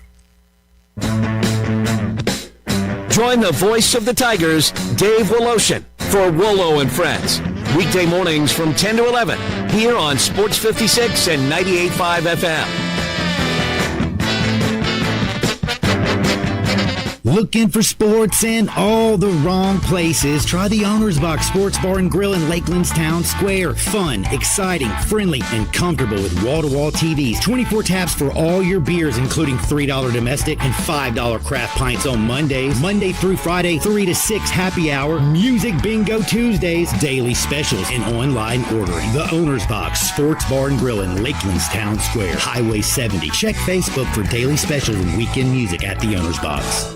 Air. We breathe it naturally. Simple, right? Not so fast. The air you breathe could be hazardous to your health. Don't guess. Be sure with a phone call to the Memphis Mold Inspector, the only licensed mold assessor in the Mid-South. Call the Memphis Mold Inspector to check the air quality inside your home and office. Protect babies, pets, new homes, old homes, employees, friends, loved ones, and you. Just call 901-292-7788 for clean air and peace of mind. 901-292-7788 for the Memphis Mold Inspector.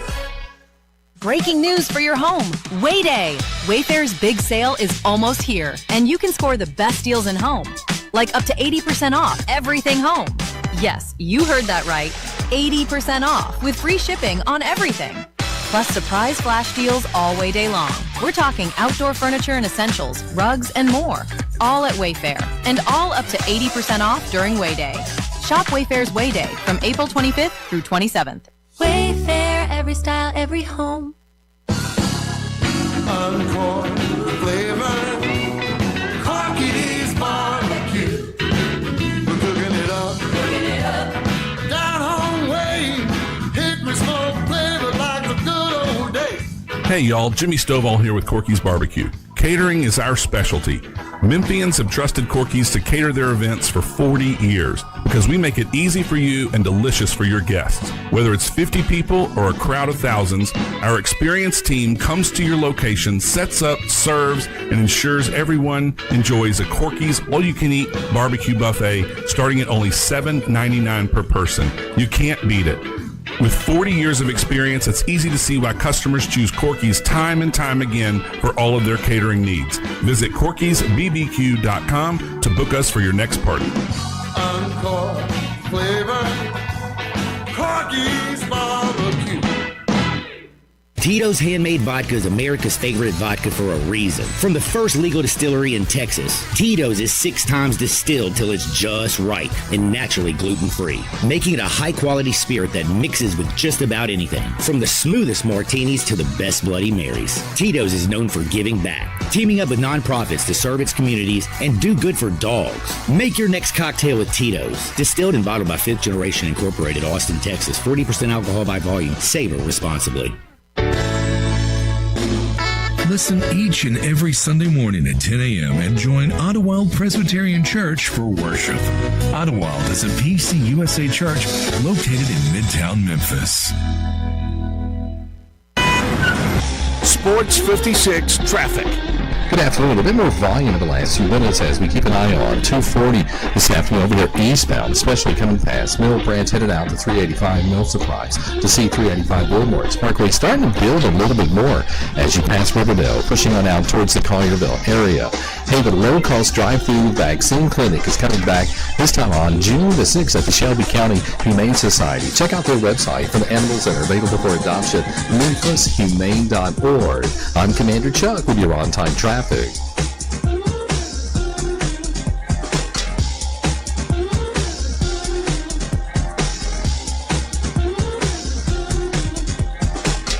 Now back to Sports Time on Sports 56 and 98.5 FM. This hour brought to you by Landers Ford in Collierville. Here once again are Brett Norsworthy and Bryant Dacus.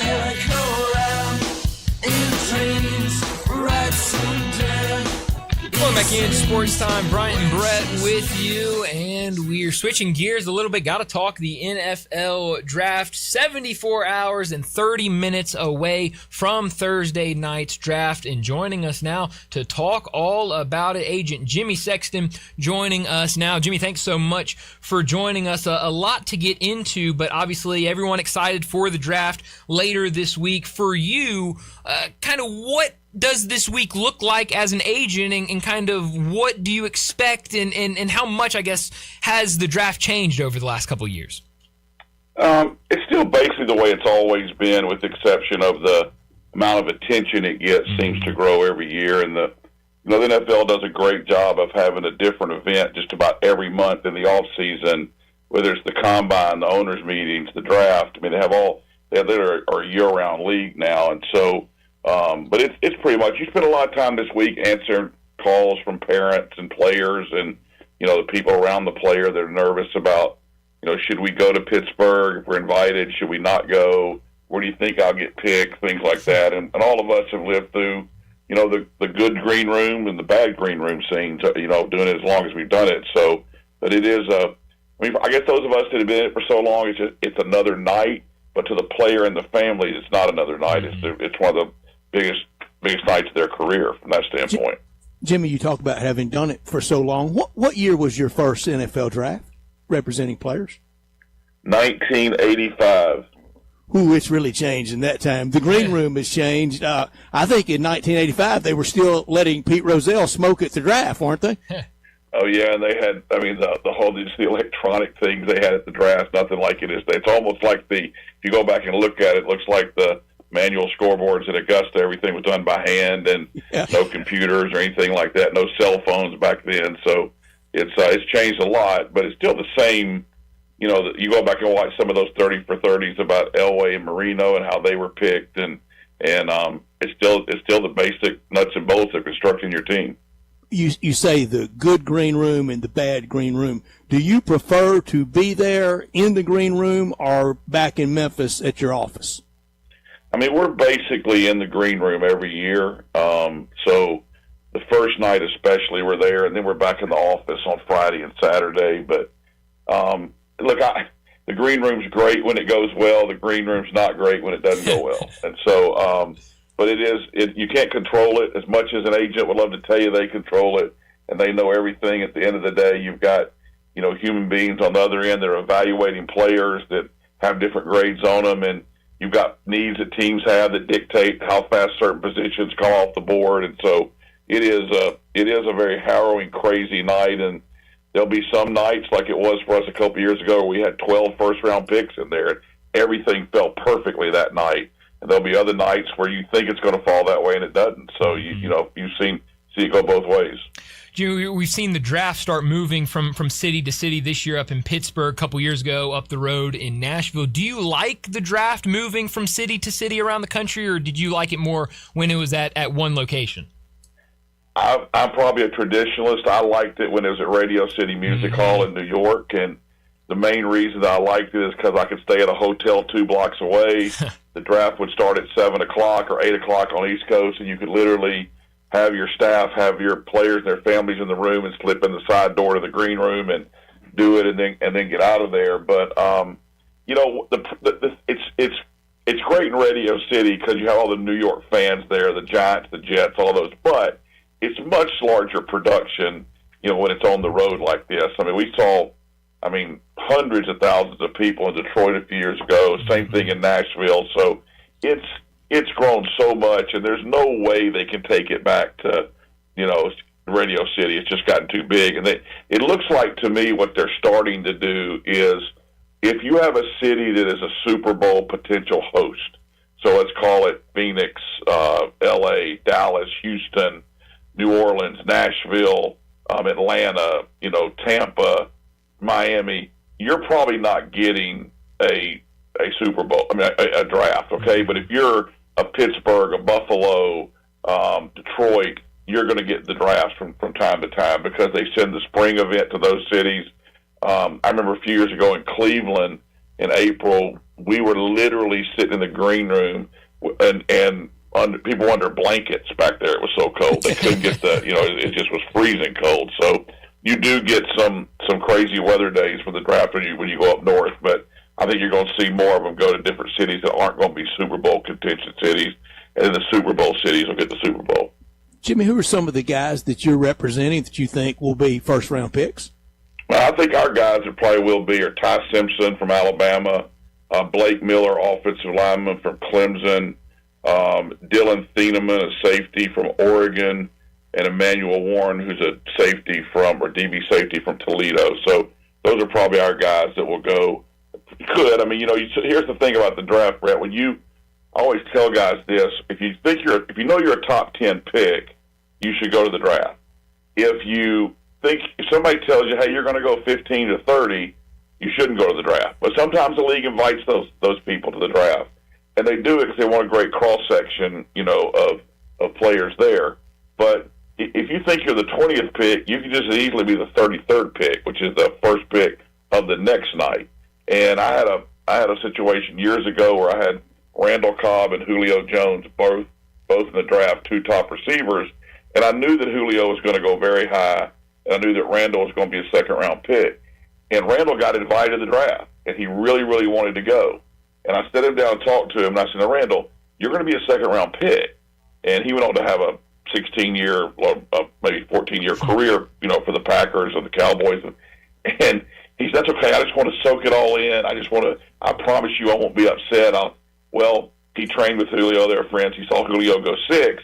And then by the time we get to the next night, he's a little frustrated. And I'm like, wait, we talked about this, but you can never prepare him. You never can prepare the family. You can never prepare the player. You as the agent know how it goes because you've been there every year, right? You see it come off the board. You see how it works. But it is a great event. It's a great night. They made it such a huge event. The NBA can't do it this way because they have to have it right after the season. But when you compare just the NBA draft with the NFL draft, it's not even close. The NFL draft is a huge, huge event. Probably to be honest with you, the second most popular event on the calendar of NFL fans to the Super Bowl. Have you told Ty Simpson and his dad that he will not be the first player from Martin, Tennessee that you've represented because you had the great friendship and relationship with Chad Clifton, that I'm on a one-man mission to make sure he gets to the Pro Football Hall of Fame someday? No, they knew that we had Chad because Chad was played at Martin Westview, was a great player, and so there's a friendship there, and I'm sure that probably had a lot to do with us us having the privilege of representing Ty. Mm-hmm. What do you like about Ty Simpson? What do you think makes him going to be a really good quarterback at the next level? I mean, he sat for several years at Alabama and learned and went through a lot of adversity, which I think helps you in the league. I think he has a very extremely low interception percentage, which is almost historically low, so he takes care of the football. And I think he's, the knock, and people are going to say, well, we'd like for you to be a multiple-year starter. And that's true. I get that. But I also think the fact that he's been there as long as he's been there, hopefully, and here's the thing is that from the quarterback position, we had Sam Darnold and Josh Allen in the same season drafted. Sam was drafted 3, Josh was drafted 7. It took Sam literally 3 or 4 teams to find where he would really blossom, and obviously won the Super Bowl this year. Josh went in right away in Buffalo and played great. A lot of times, for a quarterback especially, it's not where you get drafted; it's who drafts you, what organization, what coach, what system they have, and who they have playing around you, and that dictates your success as a quarterback. And you get the number 1 pick in the draft, but if you go to a horrible team, you'll be the number 1 pick in the draft with a lot of money, but you won't have a very successful career probably. And so we preach that all the time to our quarterbacks that, hey, it all depends on where you get picked and who picks you. You were probably the least surprised of anyone to see that very confident, self-confident, really together person in Sam Darnold, because you told me after that draft that his parents are just among the most, his dad, electrician or plumber in L.A. and mama school teacher or something like that? Yeah, Is that right? they're salt of the earth people. It did take you 10 minutes to be in their living room to really know why Sam was who he is. And so he's all that's good about sports, and, you hope your son grows up to be like Sam Darnold. He's a great young man, and he's the kind of guy you cheer for because he did go through some tough times in the league, getting to the right spot, but he's obviously definitely the right spot now. You have to wear a lot of hats with coaches and with players. You have to be counselor, business advisor, best friend, but you also, like you said, good green, bad green room experiences. You got to be not just amateur psychologist. You maybe should have gotten a psychology degree at UT, Jimmy. Yeah, I think I took a few psychology classes. I don't know if I got a degree in psychology, but no, you do learn. I mean, in this business, you need a lot of emotional. They call it EQ, emotional intelligence. The academic side helps you, but you're dealing with a lot of people every day that have a lot on the line and who really feel like this is their one chance, and they want to be dealt with like they're your only client, and so. You do learn a lot, see a lot. You see a lot about human behavior, both good and bad. And you meet a lot of great people in this business, but you also meet some, you meet crazy agents, crazy coaches, crazy players, and you also meet just the opposite, great people, and all those lines of work too. So I've always said, if you like a business where nothing is the same every day, you want to be in this business. If you like a lot of structure and a lot of things being the same every day, don't get in this business. You were talking about some players earlier about going to the draft in person or not. When you have a guy that you feel pretty certain is going to be a high first round pick, do you advise them one way or the other of go be in person at the draft or stay at home, do it with your family? Is that a case by case type of thing? How do those conversations go? I mean, I would always hope they would stay at home with their family. Their family can go, a certain number of them can, to the draft. But a lot of guys, when they get the league invite and they see sort of what's entailed in that, and they figure out they can, I remember several years ago when it was in Dallas, we did it on the floor of AT&T Stadium, and they had plenty of room in the green room to have big tables for families, and they had a great turnout that year. But some guys will say, hey, look, I can have 10, 12, whatever. A lot of times the venue dictates the number, okay? And so, they'll say, look, I've got more people than that. I've got 40, 50, 60 people that are going to come to my house. And so in that case, you would always advise them to stay at home. I think a lot of times the player wants that picture with the commissioner, right? That's something they're going to put on their mantle or in their office for the rest of their life, and you can't really duplicate that. And so they like to do that. But it is electric in the green room when your name's called. There's no doubt about it. I mean, you can feel the you can feel it back there when they call the player's name. I bet so. In the culmination of a lot of hard work, and really the real hard work, really getting ready to start. We're visiting with Jimmy Sexton about the draft on Thursday night, and Jimmy, I know you're friends with and have worked with all of them. But what are some of the front offices? I know Les Snead. You know well John Lynch, John Schneider. Well, that NFC West is loaded, isn't it? What are some of the front offices you really like dealing with, and they have a good handle on what they're doing? I mean, really, when you look at year in, year out, who's in contention, those usually are the clubs that have the people that do a really good job of managing or running the whole personnel area of acquisition. Because it's really it's the ownership, then also you have the personnel side, and then also the coaching side. And some of those are blended a little bit more in some organizations than others. But, the NFC West is very tough right now with the three teams that are really, really good. And then you've got a lot of teams. Denver's got a new owner that's done a really good job there. Sean Payton's gone in and turned that thing around.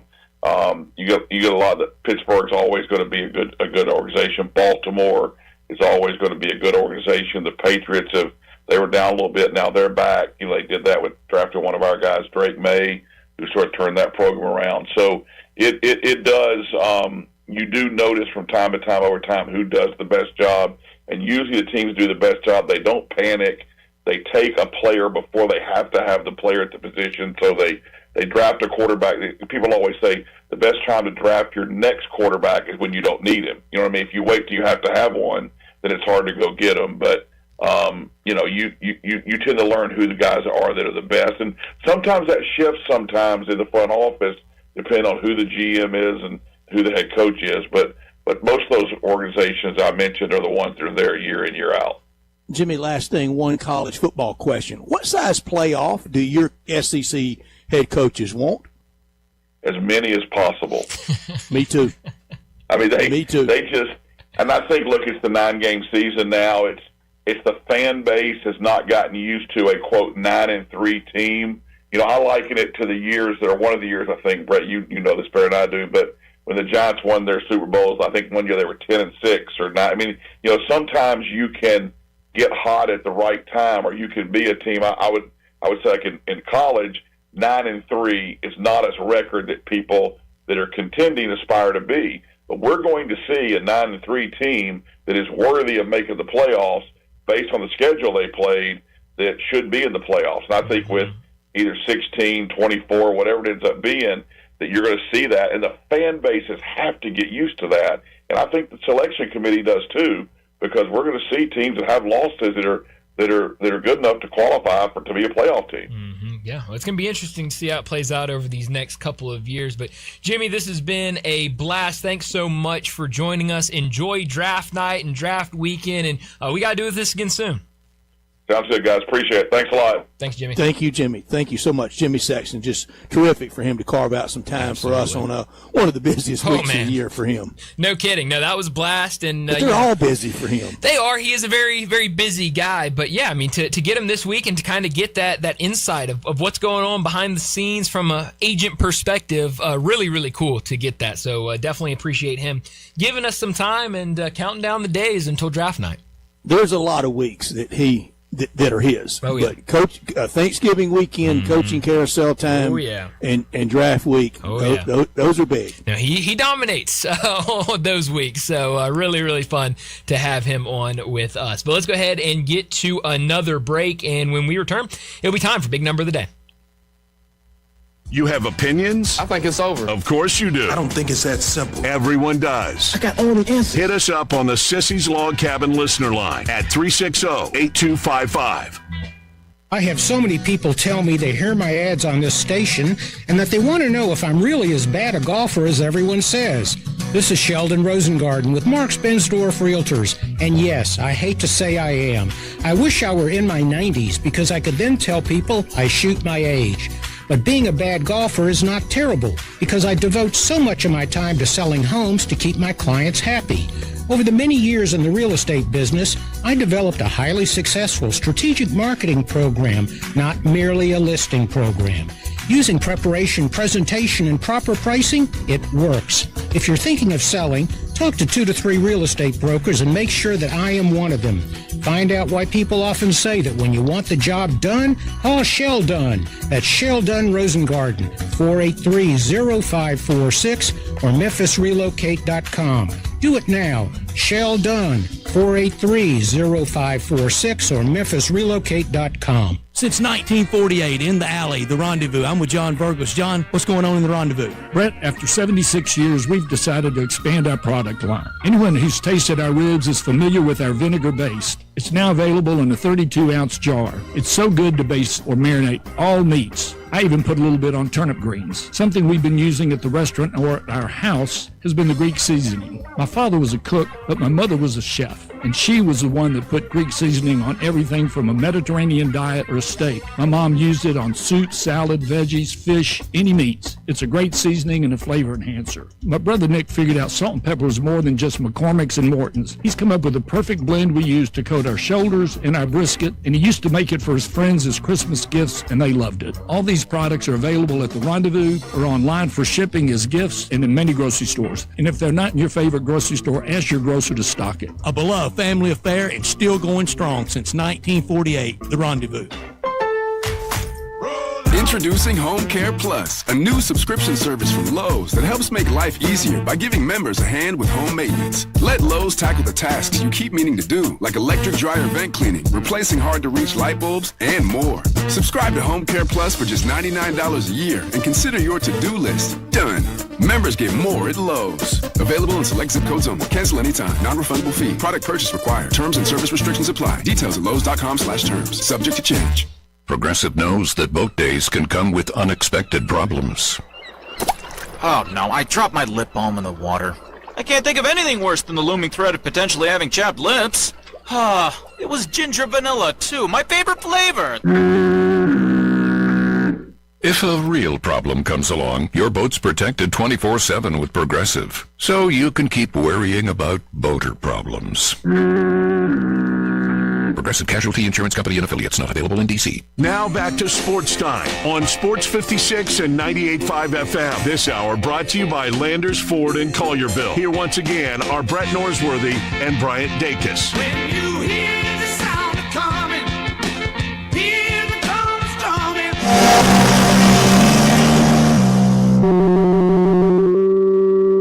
Big Daddy. Hello, Big Brown. It's a guy, he wants to be big, then he gets big, he doesn't want to be big anymore, then he gets small, but the suit's too big. Big Daddy. The big boy. What up, big guy? I think she's trying to pull a fast one on Big Daddy. The big number of the day. All right, it's very rare that I bring a hockey big number to the table, but today is one of those days because my big number comes from the Buffalo Sabres and their win yesterday afternoon. A really remarkable game. My big number is the number 2. The Buffalo Sabres became the first team in NHL postseason history to win in regulation time after trailing by 2 or more goals to 0 with 8 minutes or fewer remaining in regulation. We talked about this game earlier in the show about, Buffalo really had nothing.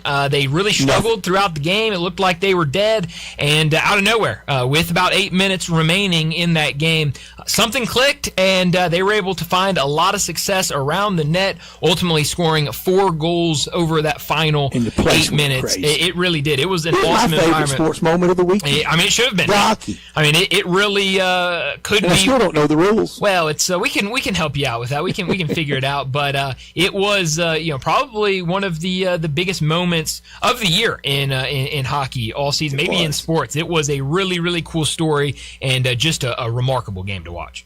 But the NHL playoffs were not better than the NBA playoffs. No. But they are. Both for me on an equal level. I think both are unbelievable to watch. It's a different level. No, it is really, really good. And I thought both sports were just awesome over the weekend. My big number is 26. That's the number of runs Arkansas gave up to Georgia in baseball on Saturday, 15 of them in the top of the ninth. Wow. 26. Wow. Georgia only scored 20 in a 1987 Liberty Bowl against Arkansas. Wow, how about 20-17 win. John Casey at the buzzer. I'm still frozen from it. Well, one of the coldest nights. It sounds cool.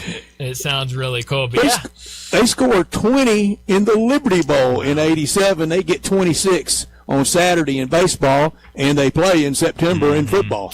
Yeah, I mean that's one of the big differences between Major League Baseball and college baseball is you'll see some wacky scores out there and kind of runs galore all over the place. Rare that you see it in an SEC series, but we saw it over the weekend, and football score kind of broke out 26-14 the final of that game. So that was and every really pitching weird. change just brought the booing on. I believe it. It was rough stuff. Heavy. Rough stuff for Arkansas over the weekend. But I mean when you give up 26 runs, oh boy, I mean that's unthinkable. Yeah, I don't know if I've ever seen it. No, I mean in an SEC game. No, I was about to say you see it around college baseball every now and then, but man, in an SEC conference series, very rarely do you see that many minor runs. league one time. Well, the runs can also break out in minor league baseball. I mean, like 7, 8, 9-year-old minor league, not double A or triple A. I see. Well, you get it at all My sorts of minor levels. league team. Yeah. Oh, really? How about that? 27-0. We beat the boys club. Nice. There you go. 27-0. There you go. At least you were on the winning team rather than the losing team. Another big number for me. Just getting the news, and we'll talk about this a lot with the Michael Cole in our next segment. But the tiebreakers have been announced for the NBA draft. The Grizzlies will have Phoenix's pick, the number 16 pick in the first round. So we know they will have a lottery pick. We won't know where that will be until lottery night on the 10th, but we do know that second first round pick will be number 16. And we'll see what type of guys are available there at 16 right now on Tankathon. Thomas Houck is the pick at 16. So we'll see if it's him. If Yaxel maybe drops to 16, who could possibly be in that range for number 16.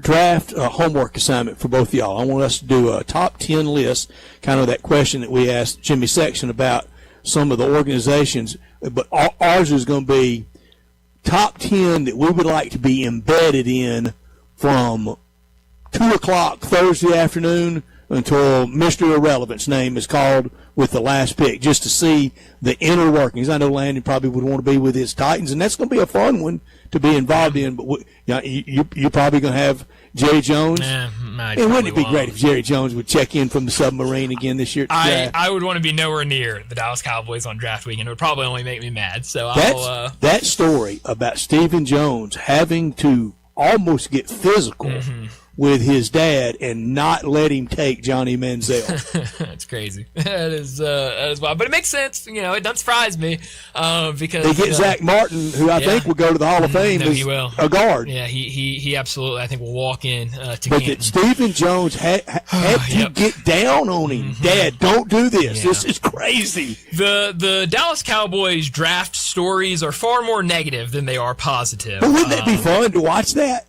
I think it would be fun for non-Cowboy fans. I don't know as a fan if I would enjoy watching that, but yes, I think for outsiders it would give them a good laugh. Y'all work on your list for tomorrow at 4:30. We will. Do that. We will definitely work on that. But we need to get Everybody to a break. mentions the Steelers, don't they? Oh yeah, no, that would certainly be a good one to be a part of. But we need to wrap up this second hour. Get to a break. When we return, we'll talk the NBA draft as we now know where that second pick will be for the Grizzlies. That was announced just a little bit ago. We'll talk some Grizzlies as the offseason has started. We'll also talk the NBA in general after round one has gotten kicked off over the weekend. A lot of NBA talk that comes your way next with the Michael Cole.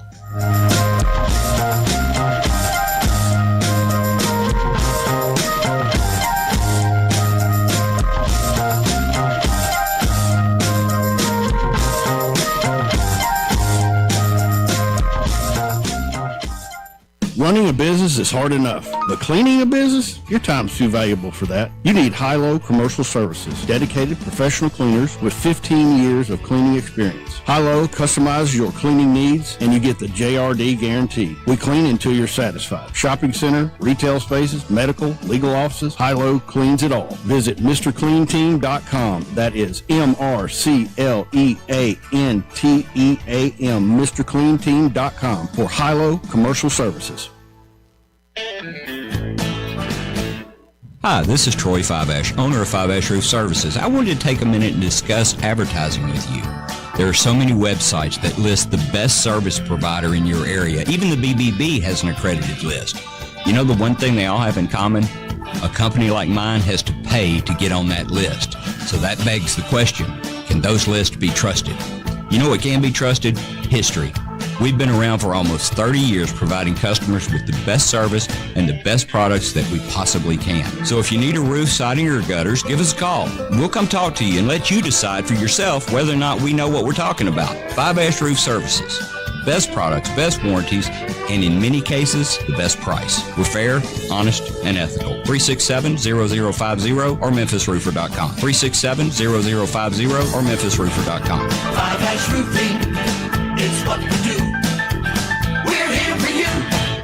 Unlock your new go-to spot, Codes Dispensary in Steele, Missouri, just over an hour from Memphis. When you're ready for a legal, reliable option, they're right up the road. Explore the full menu of top-shelf products in-store and online. Short on time? Order ahead and cruise through the drive-thru for a quick pickup. Stack rewards while you stock up with club codes. Earn points for every dollar spent. Codes Dispensary, now open in Steele, Missouri. Supreme cannabis that's worth the drive. Learn more at CodesDispensary.com. That's CodesDispensary.com.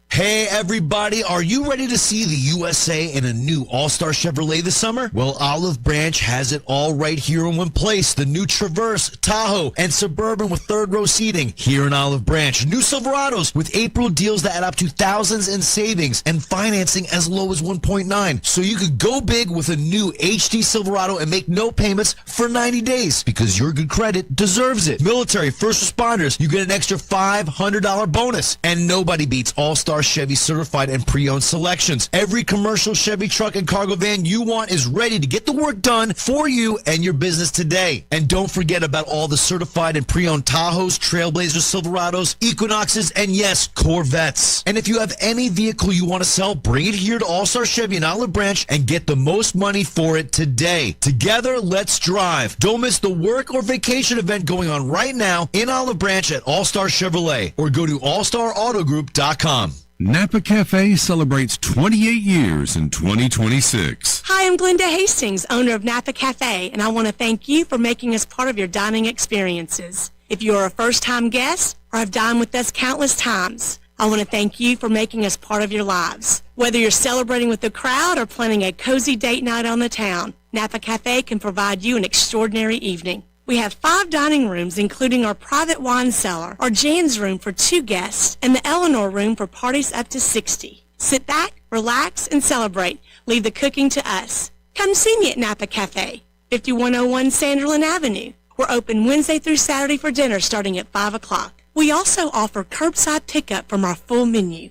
For details on our stay-in, dine-out menu or reservations, visit our website at napacafe.com. We can't wait to serve you. Come join in and celebrate 28 years of Napa Cafe in 2026. This traffic brought to you by Old Dominick Distillery. Come for the spirits, stay for the experience. Cheers to Memphis. Learn more at olddominick.com. This traffic report brought to you by Lauren Tag Hill of Ware Jones Realty. If you're buying a house or selling one and want fast action, contact Lauren Hill at warejones.com.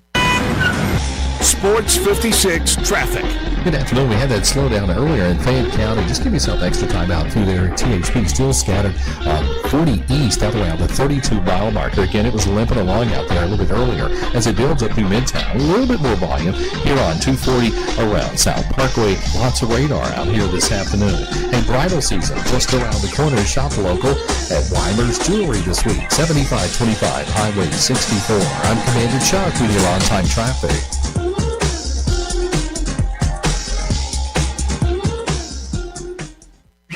Brought Broadcasting from the Family Leisure Studios, we are Sports 56, WHBQ Memphis, and W253DF Memphis.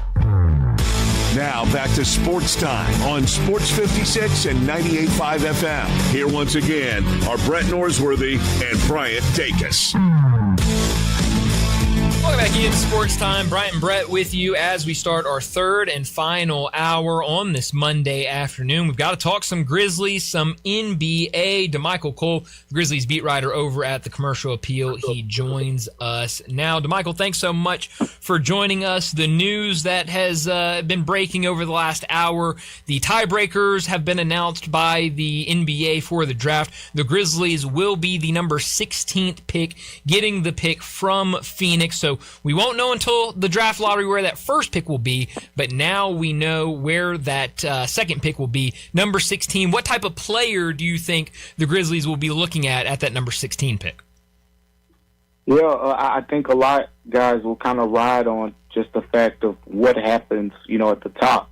If they are able to secure a top 4 pick, I think hypothetically you can play it a little bit safer, with your second pick. Whereas if they land in, honestly, the most realistic outcome, based on the odds at least, is landing 7th or 8th. And if that is the case, then you're talking about, potentially drafting, a guy who may not be, the biggest game changer. So then you can be a little bit more, I say, risky, with that second pick. But yeah, there are a few names, that come to mind, especially we saw, Patrick Ngonga of Duke went back to college. So, that was a guy who was being kind of flirted into that late teens range. Ademar out of Michigan makes sense. I like Jaden Quaintance out of Kentucky. Barely played at Kentucky. He played last season at Arizona State the year before and was really good, but I had to play another year in college. So there are some names, that'll be roaming around there. Kareem Lopez out of New Zealand. He's one. I know the Grizzlies have went to see him play, so he's one they've had an eye on. But I think, quite frankly, I'm not just overly intrigued with the options there, which is why I think, a lot will kind of be riding based on where that top pick lands. Yeah, we got to find out where that number 1 pick and who it goes to. If it goes to the Grizzlies, they're the number 1 overall. I think the debate will be Debansa or Darren Peterson from Kansas. DeMichael, I probably a bridge we need to cross when we get to this point, but I'll ask you now.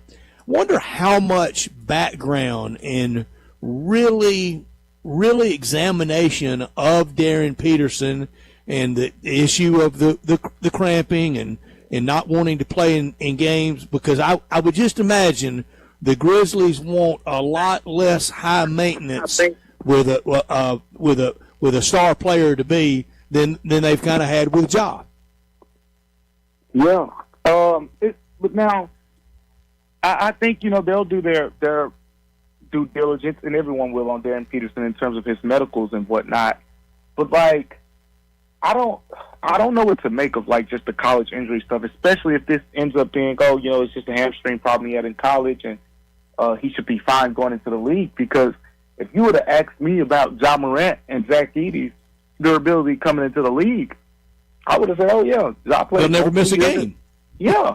And Zach Edey, 4 years in college, only missed 1 game because he was sick.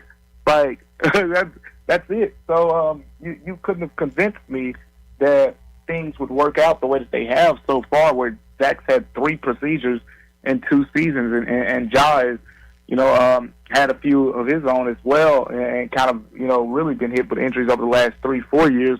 So it's an inexact science, right?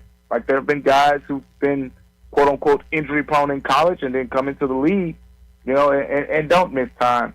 So, and there are guys who, aren't injury prone in college and then come to the league and aren't injury prone, like Mikal Bridges, Desmond Bain. Those guys entered the league, not really injury guys, and Desmond Bain has had a couple nicks and bruises there, but for the most part, he played 82 games this season for Orlando. So it's an inexact science. I think at the end of the day, you just got to trust your gut. You got to trust your medical staff. You got to trust your people that you're going to do the right thing and get everything done according to the plan. How far is too far on some of the questions you would ask a player like Darren Peters, or even Devanza, or any first-round pick about, because you just have to nail this. All these losses, the two of the last 3 years have led up to this point. This can't be missed on, can it? Oh man, I think you look at these, the draft, right, and you look at how deep this draft is supposed to be, and all the names, at the top there, and you look at it like this is your chance, especially the transition that the Grizzlies are in, especially considering you have a couple pieces that you already believe in on the roster. This is your chance to go out and find a guy who can really, help spring this thing forward. Especially, if you trade John Morant, the fans are going to need someone to kind of like clinch onto, right? Yeah. And what better than some new guy coming in here filled with promise and hope. Mm-hmm. Yeah, it's going to be the new face of the franchise. More than likely, yes. Yeah, like it's got to be that type of guy. And everybody I wanted is going back to college. I wanted Houck. I wanted with that second round pick. I wanted from Arkansas Malik Thomas, and they're going back to college. It's the new day and age where you're starting to see guys who are late first, early second. If they aren't getting that guaranteed grade for first round, they say, okay, well, fine, I'll just go back because they're going to be making similar or potentially even more money in college. So you're starting to see a lot of those guys who are on the fringe just say, I'll come back, to the draft next year. I thought Patrick and Ngongwa out of Duke and Malik, like you said, Malik out of Arkansas, I thought those two were definitely going to be in the draft because they're going to get drafted. But again, we're seeing those guys say, I can make more money in college, knowing that I'm going to get this money more so than taking the chance on potentially getting this money going into the league. Mm-hmm.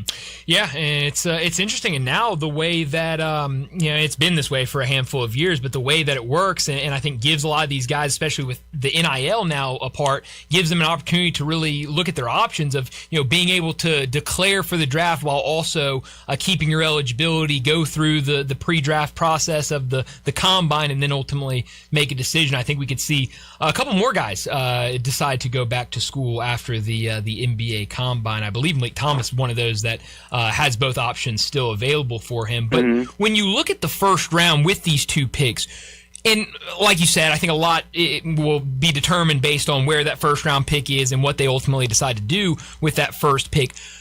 It feels like, and Brett and I have had these conversations, I've heard a lot of other people have these conversations, a lot of people, if the Grizzlies fall in that kind of 6, 7, 8 range with that top pick, to go point guard with that first pick and then maybe go with more of a forward with that second pick. Do you think that the Grizzlies will go into the draft with kind of that sort of mindset of kind of pairing two guys together, or do you think they're in a spot where they're just going to go in there and try to take best available? It's best available, no doubt. Mm-hmm. This is the first year of a rebuild. Yep. And I wrote a story last week, guys, and in the story I said, this is not the draft to go in there and draft for fit. There is no fit. I don't care what position it is. If it's center, you figure it out later. If it's power forward, if it's shooting guard, if it's point guard, you go into this draft and draft the best available player, period. And the reason that you do that is because, again, this is the first year of your quote-unquote transition. This is the building block phase of going into the next era. If you draft for fit, you're going to kind of potentially like that process is going to end up playing out a little bit longer than you wanted to because you potentially could limit your ceiling in that case. You draft, for fit when you're a team that is one or two pieces away, or you have guys, solidified into roles and spots. And the Grizzlies don't have that right now. You're a team that's searching for an identity as you enter this next phase. You're a team that's looking for some star power, and in order to capture that, you just simply say, throw the positions out the window. We're going for the best available guys. There's been a lot of talk over this past week, and it will remain the biggest topic for the Grizzlies until something is done about Ja Morant and kind of some destinations for him in the trade market. It sounds like Sacramento could be interested in him. Phoenix could be interested in him. A couple other teams that were interested around the trade deadline. How much do you think a team like Phoenix, a team like Sacramento would be interested in Ja Morant? Now, I think, Sacramento was a team that I heard, a decent amount about as we're going into the trade deadline. So no surprise there as if they continue those conversations into the offseason. From Phoenix has been a team, I know Scoop B reported it recently, that a team that could be interested in. The thing about Phoenix, I didn't hear much about Phoenix talking, about Ja Morant. I heard Phoenix making calls to Memphis going into the trade deadline, but didn't hear it in terms of about Ja Morant. But with that being said, that isn't a far-fetched idea at all because Phoenix needs a point guard. If you look at the Phoenix situation right now, what you'll see is Devin Booker playing out of position, and it's not great basketball. It's the reason they got blasted yesterday, by OKC. And quite frankly, if you ask anyone out there, what are probably the three most successful seasons that Devin Booker has had as a professional basketball player, they're going to say those first 2 years with Chris Paul, and then they're also going to say the year before that when he had Ricky Rubio. And the common factor there is two guys who are past first point guards who really helped get him into those situations, something that Ja Morant would be really good at. So Phoenix needs a point guard, and they also have their overabundance on the wing with Grayson Allen, Jalen Green, Royce O'Neal, Devin Booker, of course, but they have too many guys, which is why you're seeing them play Grayson Allen at point guard, Devin Booker at point guard. So Phoenix makes a lot of sense just from the standpoint of it's a move that both teams could potentially benefit from, whereas Sacramento, that's been one that's been rumored out there for a while and definitely was in conversation with the Grizzlies going into the deadline. DeMichael, I have some people that are talking, guaranteed this time next year the Grizzlies are going to be in the playoffs. I don't want to squash anybody's optimism. I just can't join in on it until I see where the ping pong balls fall out and then see what the offseason and see what free agency does. But I think if all that went very rosy, I'll join in. Yeah, this time next year, I hope that's the case, and it would be a young team, probably a lot like Orlando right now, that you're not expecting to go very far, but just being there and snagging one win would be a lot better feeling than right now. Yeah, exactly. And I think at the end of the day, this is kind of the transition period. And the thing about it is, I think we've seen Zach Kleiman come out and say that, this is going to be some prolonged process, right? Like, they're not expecting this to be a 5-year rebuild. Well, in order for that to happen, you got to come out, you got to be aggressive, and you really got to have a plan. And to me, having a plan is saying, hey, we know that we need a guy to be the guy. Let's see if we can get the lottery luck. If we can't make that happen in the lottery, well, let's see what we can potentially package together. Let's see what young assets are out there. We're going to have plenty of money from a cap space standpoint over the next couple of years. Once you start to see potentially a Ja Morant trade, potentially something happen. Brandon Clark's going into the last year of his deal. Contavious Caldwell-Pope. You're talking about right now, just with those guys, you're clearing over $70 million, in potential cap space going into next summer. Not this summer, next summer.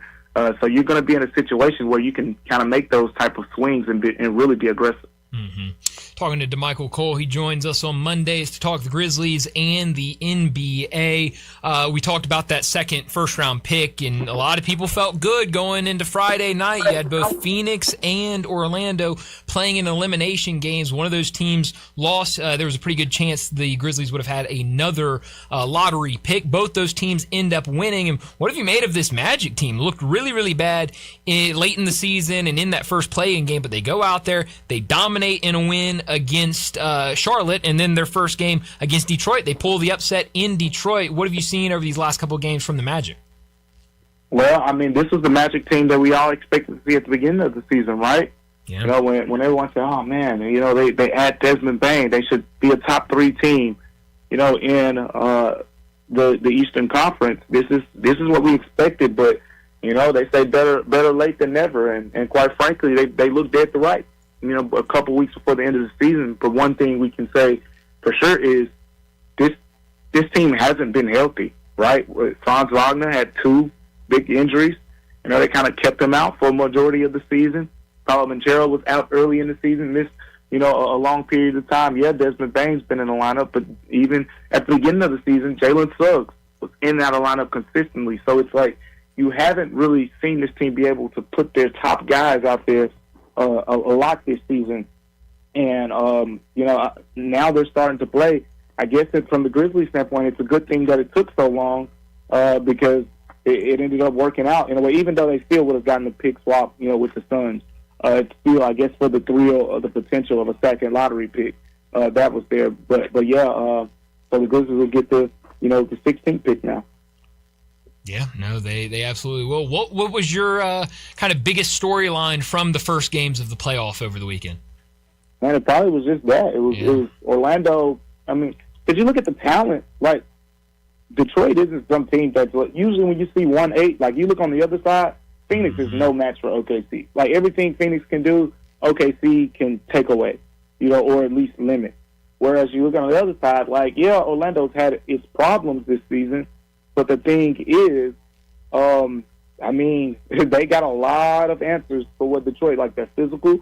So Detroit, you know, has gotten by being more physical than a lot of teams. Orlando in the Jamal Mosley era has been really physical. And they got the players. You know, they got Paulo, who just had a really good game. Franz Wagner has been, you know, playing for a little stretch now. Like, I'm sure he's still rounding into form, but they have him. Desmond Bain has been probably the most consistent player, you know, over the course of this season, especially after the first month or two when he finally got into a groove there. So, look, talent-wise, that isn't a mismatch. So that series is going to be really, really interesting. I think that's the biggest takeaway. DeMichael, I might lose what little mind I have left if Desmond Bain, in his first playoff series with the Magic, wins as many series there in the first one as he did in Memphis. Oh, boy. Look, I'm just saying, it's probably going to happen. I don't know if it'll be this year, but it'll definitely probably happen. I mean, look, but we can agree that I think the Memphis Grizzlies in this era definitely didn't maximize it, right? There was a big window there.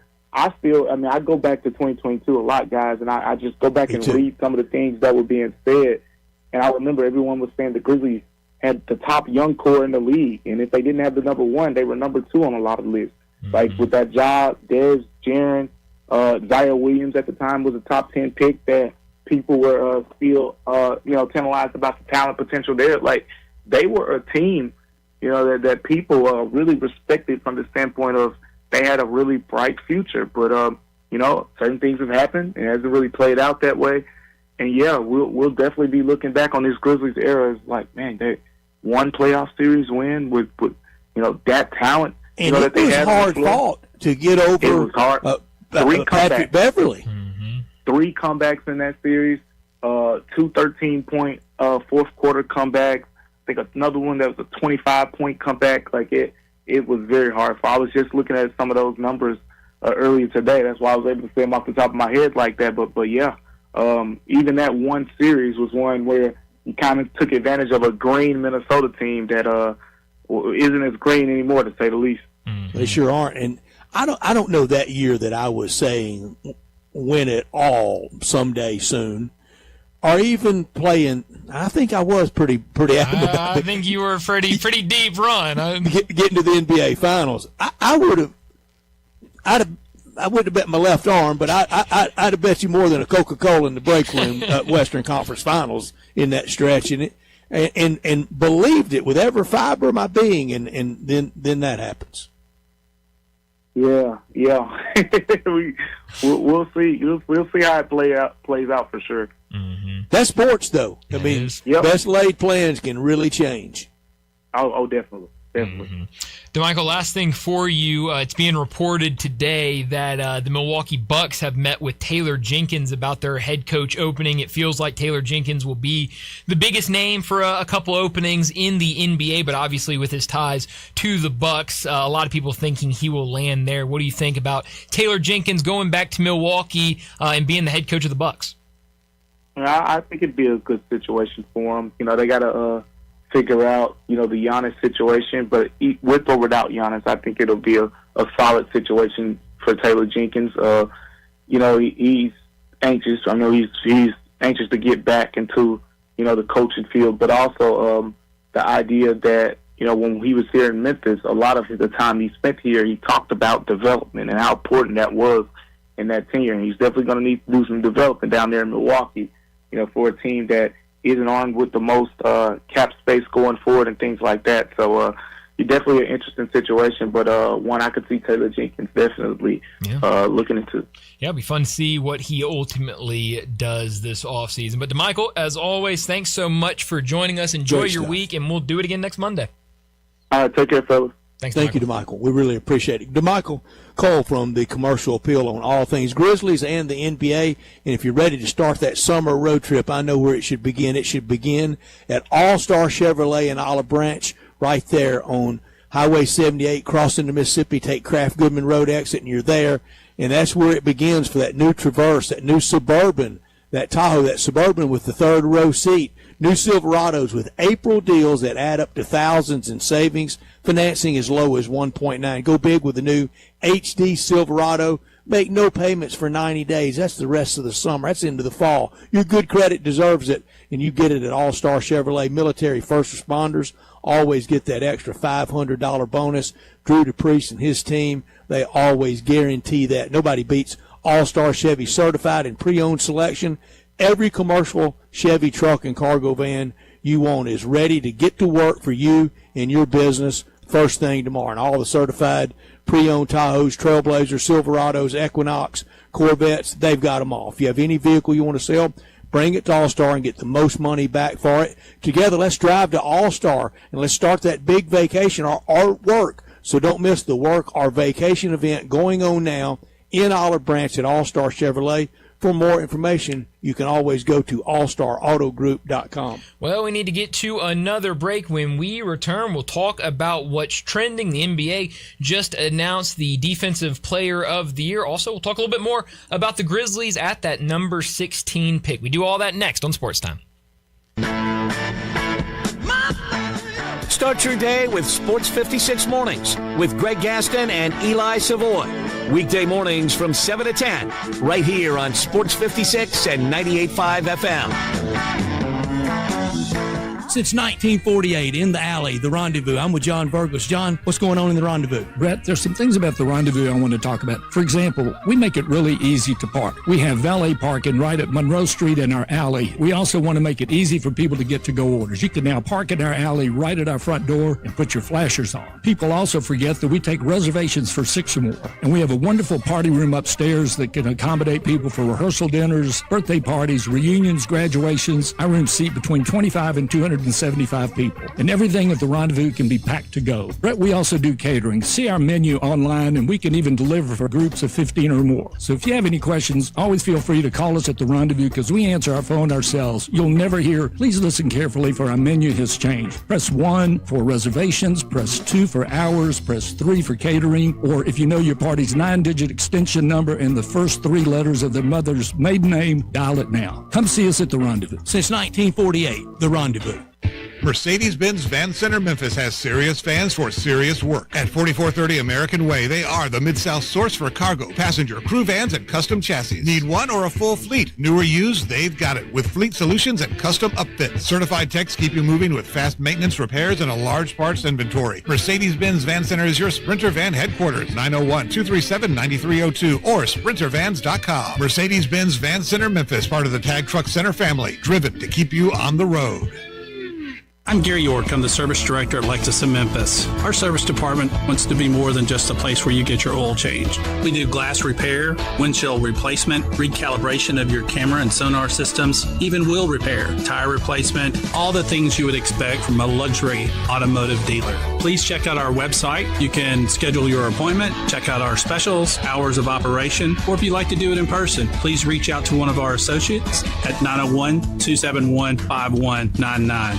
A long life is wonderful, but it comes with changes as you age. So when you're ready to change your home, Town Village Audubon Park is the perfect choice. Incredible location, amazing amenities, including a pool, all-inclusive dining, and on-site medical care so you can age in place. Monthly rental with no buy-in lets you make current choices. Apartments include full kitchen, washer and dryer, bi-weekly housekeeping, and all basic utilities. Landscape courtyards make it easy to get sunshine and fresh air. Gated parking keeps you ready to go. And the Town Village Dog Park keeps your fur baby close by your side. Hi, I'm Max. My wife Jean and I moved into Town Village Audubon Park 18 months ago. It's the best decision we ever made. We have made friends here and take part in lots of social activities. It's a comfortable life. So if you're thinking of making a change, come see me and Town Village Audubon Park. I think you'll like it as much as we do. And look, new friends.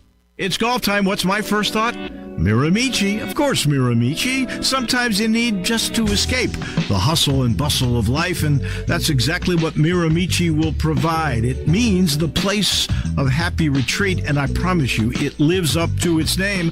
While it might not be in the heart of Shelby County, it's certainly worth the drive. It's 25 minutes from my driveway in East Memphis. Once you arrive at the front door, you know you're going to get an experience unlike any other public golf course in town. Let's start with practice facilities. Not all are created equal, and you will find none better than those at Miramichi. The range is an impressive 12-acre space. It allows you to spread out and practice for those long drives. They got a great short game place. They've got a chipping green. They've got a putting green. They're beyond compare. You want to get better? You go to Miramichi. You want a great competitive golf course? You go to Miramichi. It's worth the drive. I love it. Miramichi.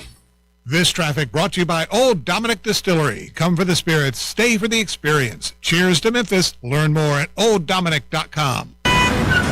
Sports 56 traffic. Good afternoon. A little bit more volume over here in the last few minutes. 55 southbound between Mallory and 3rd. Sometimes it can really slow down there. And that road work is that traffic builds right now. 40 east passing Germantown Parkway, continuing to push out towards Fayette County. It's a little bit slower through there earlier in Fayette County on 40 east around the 32-mile marker. It looks like it's moving a little bit better out through there, but there's lots of THP units. Hey, bridal season just around the corner. Shop local this week at Weimer's Jewelry, 7525 Highway 64. I'm Commander Chuck with your on-time traffic.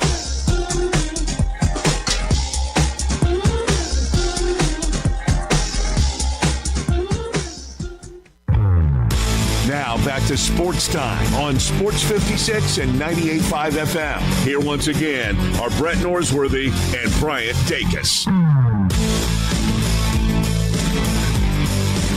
Welcome back into Sports Time. Bryant and Brett with you as we got about 30 minutes left in today's show. We got to talk about what's trending, and what's trending right now is the NBA has announced their Defensive Player of the Year, and it feels like the first of many. Victor Wembanyama named Defensive Player of the Year. He's the youngest player in league history to win that award, according to Shams Charania. And like I said, it feels like we're going to hear his name a lot over the next however many years winning that award.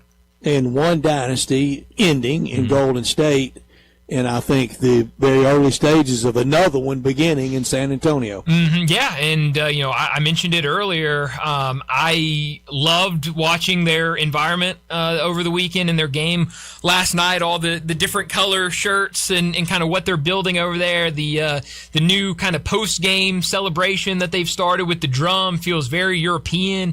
And obviously, when you bring Victor Wembanyama over from France, it feels like he's trying to European. implement implement some of those things, and it's just really cool to see. Now, there's a lot of people on the other side of that going, "Oh no, here comes San Antonio again with another dynasty." But they've got some really nice pieces over there. They've done a great job building around him and bringing in some younger guys that can turn into really nice pieces, but also bringing in some older guys. The addition of De'Aaron Fox, I thought was huge for them. So they've done some really nice things, and we'll see how far they can go this year. But it feels like we're going to see them a lot in postseason play moving forward.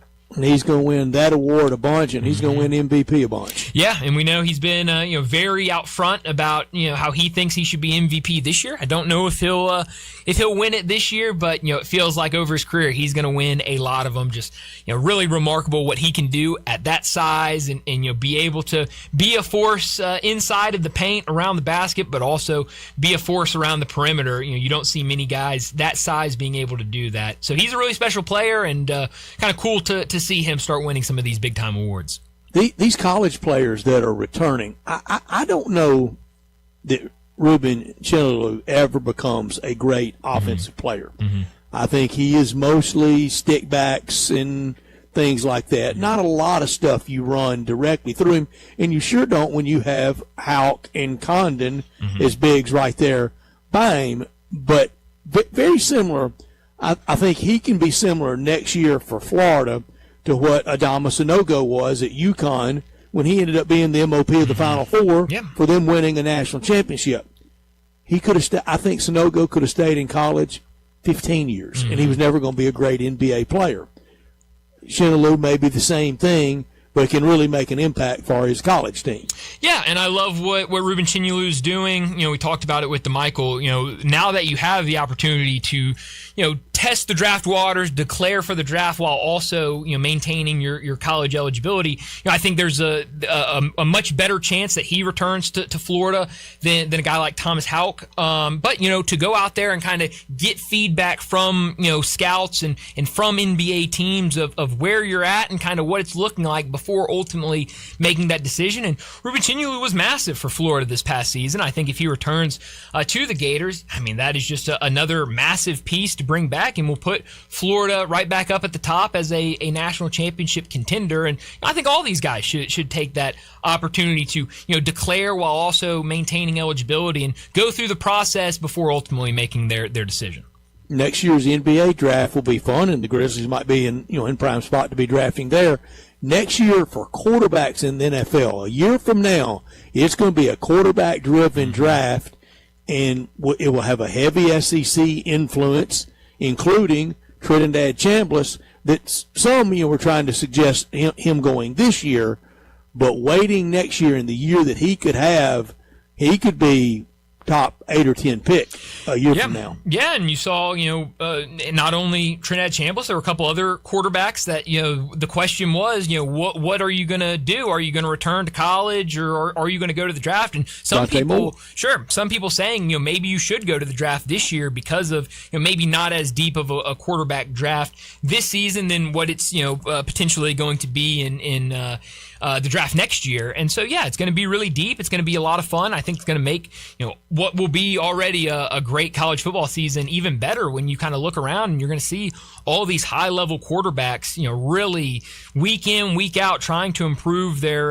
where they're going to go in the draft. So it's going to be a lot of fun. But talking about quarterbacks, I don't know if you saw this story that came out earlier this morning. Tom Pelissero tweeting it out. Former LSU quarterback Garrett Nussmeier underwent tests at the NFL Combine that revealed a cyst on his spine, the root cause of the persistent oblique pain that derailed his 2025 season. Sources say the cyst was pressing on a nerve, causing discomfort in Nussmeier's oblique. He has been asymptomatic since just prior to the Senior Bowl and all throughout the draft process. If that changes down the road, Nussmeier could undergo a minimally invasive procedure and miss just 2 to 3 weeks while stitches heal. Either way, doctors say there is no short or long-term risk for Nussmeier, who is projected a mid-round pick in this week's NFL draft. So just a crazy story there for quarterback Garrett Nussmeier. It could be a wild journey for him. Whomever drafts him, he might sit and watch and then go to another team before he finally gets his shot. Where he lands, fit's going to be really big for him. I think he could help somebody. Oh, yeah. I was shocked at the year he had last year, but after the loss in Oxford, there was a lot of dysfunction at LSU. Yeah, and I mean, he was a guy going into the season just like you. I mean, I was really high on him. Really liked what he did at the quarterback position. So maybe we now know the cause for a down year last season. Not the whole cause, because like you said, there were a lot of issues down at LSU. But maybe something that played a role. Now, it said in this tweet that he could undergo a procedure. He's been asymptomatic with this. If I was Garrett Nussmeier, I'm saying maybe wait until after you get drafted and figure out where you're going. But that would be the first thing I do, is let's get this figured out and get this fixed, so hopefully this isn't an issue down the road, and then kind of start turning the focus to the season and whatever team drafts him. Because I think you're right. There could be a really good situation where someone sees him and says, look, we've got a really good quarterback, but he's getting older, or maybe, we like our guy right now, but who knows what it looks like a couple years from now. Let's bring in this guy, let him learn for a couple years, let him watch on the sideline, and maybe he turns into our guy, because I do think there is a lot of potential there with Garrett Nussmeier. I do too. I think I had him as my Heisman Trophy winner last year. Yeah, I think you probably did. I'm sure I probably did. I mean, I loved Garrett Nussmeier coming into the season, and just was a really weird year down there at LSU. And I thought he would be a surefire first-round pick in the NFL draft before the season started. So LSU hosting Clemson this year opening night. They did win at Clemson at the other Death Valley last year, but how many years? But it was narrowly. How many years have we been on LSU's going to splatter, fill in the blank on opening night? Yeah, it hasn't happened. And it hadn't happened. No, it's been a really weird story over these last couple of years, and to see just how they really cannot find ways to win that first game. Maybe it changes this year with Lane Kiffin down there, but the trend and the kind of history will tell you that they're just not very good on opening night. Do you think the Tigers are in play for Josh Holloway from A&M? Yeah, I think they're in a good spot. I know he's from Memphis. He is. Yeah, he played at St. George's, finished his career at Oak Hill Academy. If you remember, he was the high school player that John Morant had the interaction with at his court or at his house on the basketball court. Is that right? Yes. I did not remember. Yeah. So he's from here, committed to Bucky McMillan out of high school at Samford. Spent 2 years with him there. Followed him to Texas A&M. Just isn't a SEC type guy. He's kind of a smaller guard. Just really didn't fit at Texas A&M, and now entering the portal. Did visit Missouri, so I know he's been on campus there. Has Memphis as his top 3 at least over the weekend. Had them listed as top 3. So I think Memphis is in a decent spot for him, and we'll see if he ultimately decides, do I want to go to an SEC or a power conference school where, maybe I'm fighting for a starting role or a big time role, or, maybe go home for my final season at Memphis and maybe see a bigger role in the American. I saw him pretty good at times last year. Yeah. But a smaller player. Yeah, no, he's a smaller guy. Only averaged about 13 minutes per game last year. Saw his role just completely dwindle from what it was the year before at Samford, and I think would be really good at a place like Memphis and kind of a conference where he can maybe take advantage of opposing teams a little bit more than what it is in the SEC. Thinks he's a really good player, and we'll see how it turns out. I like where they're at with Weeks, who's on campus right now. He wrapped up a visit, I think, last week at Ole Miss, so he's getting some power offers, and then Cornelius Williams, who will be on campus Wednesday. Love him as a player. Would love for Memphis to get him. I think he would be really, really good for the Tigers. At times, I would liken his game to Josh Hubbard's at Mississippi State's. Fair comparison? Who are you talking about? Which Holloway to Hubbard. Yeah, I don't really think he's as much of a scoring threat as Hubbard. What Hubbard can do lighting it up. This Hubbard is a guy staying at State. Yeah, and with Holloway, I don't see him as much of that. But I do think a really good player, a guy that can score for you, certainly can be more of a playmaker, and I think would fit really, really well with Memphis. And a player like Josh Hubbard now, when you stay like he has, and a lot of people have taken big swings at him. A year ago, I thought he was headed to Memphis, and he didn't. He stayed at State. it will feel like they played there forever, won't it? Yeah, no, really, really cool news to see that he's going to return to Mississippi State. Like you mentioned, I mean, it feels like every single year since he was a freshman, the talk has been, okay, great year. He's going to enter the portal and he's going to land at one of these, big-time programs. But, to have that relationship with the coaching staff, with the city, with the fan base to say, no, I'm going to keep coming back here and really, like you said, leave a legacy of, their, 15, 20 years from now, there are going to be Mississippi State fans talking about, Josh Hubbard being, my favorite player that wore a state uniform. I mean, he's going to leave a legacy. Obliterate the record book. No, he definitely could. I mean, what he does as a player, he's awesome. And so to see him return to Mississippi State, really, really cool. And, we're in crunch time now, and we're going to see, over the next 24 hours, guys make decisions of if they're going to enter the portal, if they're going to stay at their program. And then over the next couple of weeks, we'll see guys make that decision on whether they enter the draft or whether they return to school. So big decisions for a lot of guys. It's that time of year, and it's fun to kind of keep up with all of it. It is, and this week's it, isn't it? So the deadline tomorrow for the transfer portal. Now, the decision, I don't know exactly when the deadline is to declare for the draft. It's a little bit longer there, obviously. And I think every player should go through the draft process if you can, go to the combine, and then ultimately make your decision, kind of declare with the opportunity to return. I think every player should do that. I believe Malik Thomas that's what he's doing. He's going to go through the combine with the opportunity to return to Arkansas. So you're going to see a lot of that, and there's going to be big decisions with what should be a really good draft class. Hubbard will. He will leave the all-time leading scorer. I knew Jeff Malone was 1, and I knew Bailey Howe was 2, but I didn't know the point total. Jeff Malone won all-time points, 2142. Bailey Howe second, 2,030 points. Quindary Weatherspoon third, 2012. Fourth going into next year, Josh Hubbard at 1947. Wow. He blows it out. No, he definitely will. And so really cool story for them and should give Mississippi State fans a lot to be excited about next season. I really haven't paid much attention to what State has done through the portal, but when you got a guy like Josh Hubbard back, you got to feel a little good about what next season could be. So a lot of news out there all over the place with the transfer portal, and we'll keep a close eye on what Memphis does over these next couple days, couple weeks as they build their roster. But let's go ahead and get to another break, and when we return, we'll wrap up today's show with Mo's Crunch Time. Sports 56 and 98.5 FM. Available locally on your radio dial as well as around the world online at sports56whbq.com. Take us with you everywhere by downloading the Sports 56 app. And at home, just say, Alexa, play Sports 56. Wherever you are, it's easy to stay tuned to Sports 56 and 98.5 FM. Let me ask you something. I bet it's Central Barbecue related. It is Central Barbecue related. Shoot. You don't want me to ask you a Central Barbecue related question? No, I mean shoot as in go ahead and ask. Oh, you can be very confusing. Ask your question. Which one of Central Barbecue's sauces is your favorite? That's a trick question because, Central Barbecue's slogan is smoke is our sauce, so you don't really even need a sauce. Other than smoke, what's your favorite sauce? I can't do all of them all. Mild, hot, mustard, vinegar, hot vinegar, sweet heat, all of them. And that is how you make a Central Barbecue radio commercial.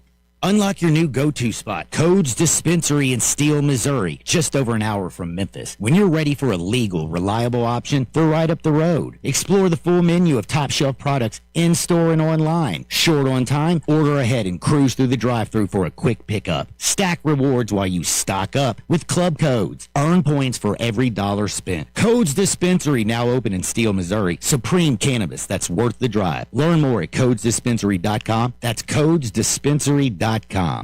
Cleanliness is next to impossible unless you call Hilo Commercial Services. For 15 years, Hilo's dedicated team has been cleaning offices throughout the Mid-South. Hilo's janitorial services are customized to your business. Clean once, quarterly, or ongoing, and get the JRD guarantee. We clean until you're satisfied. Hilo Commercial Services, the biggest and the best in the Mid-South. Visit MrCleanTeam.com. That's MrCleanTeam, MrCleanTeam.com for Hilo Commercial Services. You love your land. During Kubota Orange Days, you'll love all the great deals. With versatile compact tractors, professional-grade mowers, and durable utility vehicles, Kubota equipment can help you turn dream projects into reality. Kubota Orange Days is here, and so are the best deals of the year. Now through June 30th, get select compact tractors with 0% financing available or save up to $5,500. Sale ends soon. Go to KubotaOrangeDays.com or stop by your local dealer for more information. At Jason's Deli, when you're dining in or picking up curbside, you can expect wholesome food and no surprises, just delicious sandwiches, crisp salads, and quick quality meals made with the freshest ingredients and no artificial trans fats, MSG, high fructose corn syrup, or artificial colors and dyes. Around here, a lot of thought goes into what we put into our food and what we take out of it, because you're not just taking a bite, you're getting a taste of who we are. New items are constantly being created to expand our menu for all tastes and special diets with vegan and gluten-free options available. Convenience and on-time delivery you can count on. It's just a click away at jasonsdeli.com, so whether you need to feed 5 people or 5,000, the team at Jason's Deli, they have the credentials and the commitment to keep you satisfied. Freshness is nearby at Jason's Deli with locations at Ridgeway in the Park Place Center, Poplar and Highland, Germantown Road in Cordova, and on Goodman Road in Olive Branch. Jason's Deli. It's wholesome food and no surprises. Hi, this is Troy Fiveash, owner of Fiveash Roof Services. Do you know what Penny Hardaway and I have in common? We should both be in that building celebrating the best basketball players of all time. Of course, I'll have to buy a ticket to get in, but he should already be there. But seriously, we both surround ourselves with the best people we can find. We work hard to achieve our goals, and we are both among the best in our respective fields. At Fiveash, we can't win titles or get national awards, but what we can and do strive to do is give 100% of ourselves to give you the best product possible and one you can be proud of. So if you need a roof, siding, or gutters, give us a call at 901-367-0050, and we will do everything we can to provide you the best of everything. Fiveash Roofing. Fair, honest, and ethical. 367-0050 or memphisroofer.com. 367-0050 or memphisroofer.com. Fiveash Roofing, it's what we do. We're here for you. Spring Black Friday is on at the Home Depot. Save on grills and patio sets that will be sure to bring your hosting game up a notch. Fire up your feast with help from the Home Depot and save on grills. Like the Next Grill 4-burner propane gas grill was $249, now in special buy for $199. Or give everyone the best seat in the yard with the Hampton Bay Mayfield Park 4-piece conversation set for only $399. Save on grills and patio sets with low prices guaranteed during Spring Black Friday only at the Home Depot. Now through April 22nd, while supplies last. Exclusions apply. See homedepot.com/price match for details. Crunch Time is brought to you by Moe's Southwest Grill. Need catering? Moe's Taco Truck is always ready to cater for you. Just give Jenny Nash a call at 901-606-3172. Moe's.com is your go-to for all your taco crunch time emergencies. Now back to Sports Time on Sports 56 and 98.5 FM. Here once again are Brett Norsworthy and Bryant Dacus.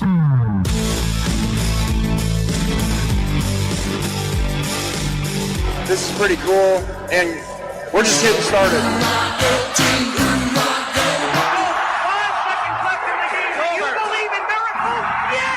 Run, Lindsay. Spanning the globe. Go crazy, folks!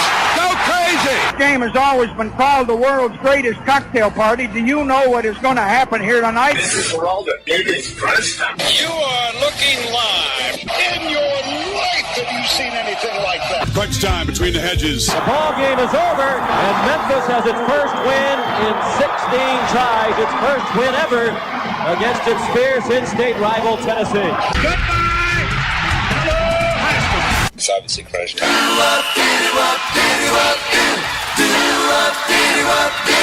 Hammer, nail, coffin, this baby is over. Crunch Time is brought to you by Moe's Southwest Grill. Need a crunchy bite to eat? Head to Moe's for nachos, crunch wraps, tacos, salads, and more. Moe's.com is your go-to for all your taco crunch time emergencies.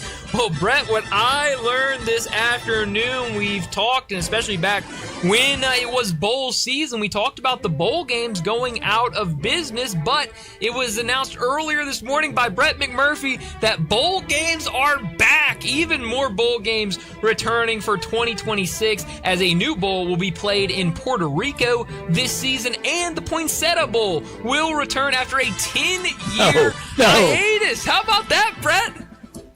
We got a bowl game in San Diego. It's called the Holiday Bowl. Well, we do, but I guess we're getting another one. It sounds like that bowl game will might set up the champions between the Mountain West and the new Pac-12. And now with this news about these two bowl games, we're up and now at currently 41 bowl games for this upcoming season.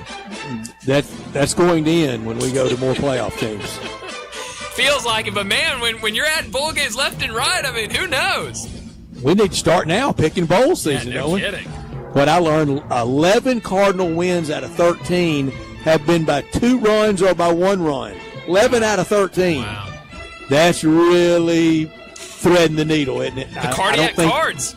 I don't think that can last, but it's been a lot of fun. And tonight, they're playing right now in South FLA. Yeah, and so we'll see if maybe they can win another one tonight on the road against the Marlins. What I could have done without last week in preparation for this weekend's tournament, Max Homa talked a lot about professional golfers. He said they need to, quote, be held to a higher standard, and also called golfers very spoiled when they break clubs and throw their clubs. Well, yesterday, in frustration, he threw his club after a bad shot, now getting all the headlines in a negative way. Look, golf is a very frustrating sport. Believe me, I question myself. I threw a club yesterday over Matt Fitzpatrick. Well, yeah, well, that will do it as well. But, Brett, I have found myself time and time again on a golf course wondering, why in the world am I out here doing this? Because this is extremely frustrating. I get it. Throw your golf club. Be frustrated. Be as mad as you want to be. But don't do it right after you called out other golfers. This would not be a headline at all. If Max Homa hadn't said a word about Sergio or anything else, nobody would have blinked an eye at him throwing his golf club. Maybe it would have been the, ha-ha, Max Homa's mad, he threw his golf club. But now, because he opened his mouth about it and then went and did it, it's become one of the biggest stories in the golf world.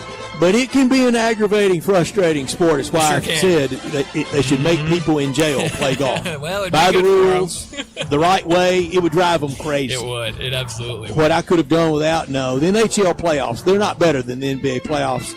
We need to stop that. No way in TV ratings, no way in interest. They're close to the same.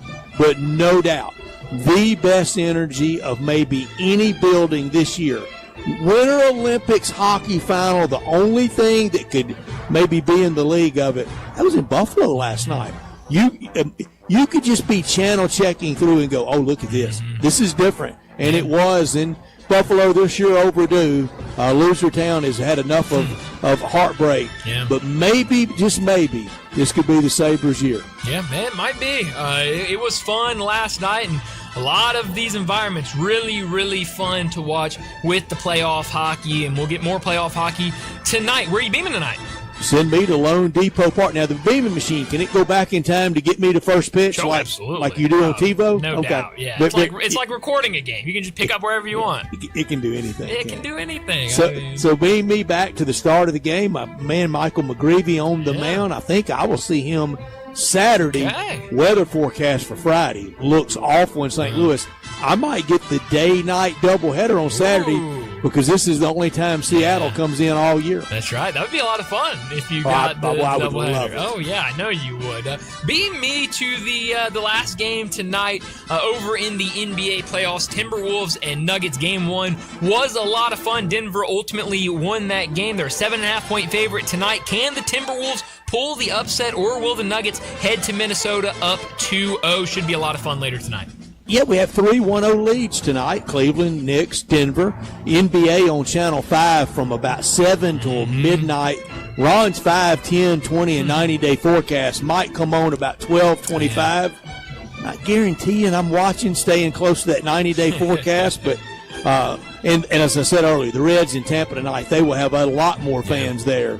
They're in St. Pete tonight playing Tampa. They will have more fans there than Goofy Rays. Yeah, no, they definitely will. It's going to be a fun night in the sports world. You mentioned it. We got the 3 NBA hockey games all night. Yeah, that's right. Hockey, 4 games in hockey tonight. They'll be on ESPN and ESPN2, so you can flip around to those series. The NBA, it is all on NBC tonight or Peacock. That first game going to start on Peacock and NBC Sports Network. And then the baseball, not a full slate of games tonight being a Monday, but some really intriguing matchups. A couple games already started, a couple getting ready to get started within the next hour. So a really fun night in the sports world, but that's all the time we have. Enjoy the rest of your night. We'll talk to you again tomorrow afternoon.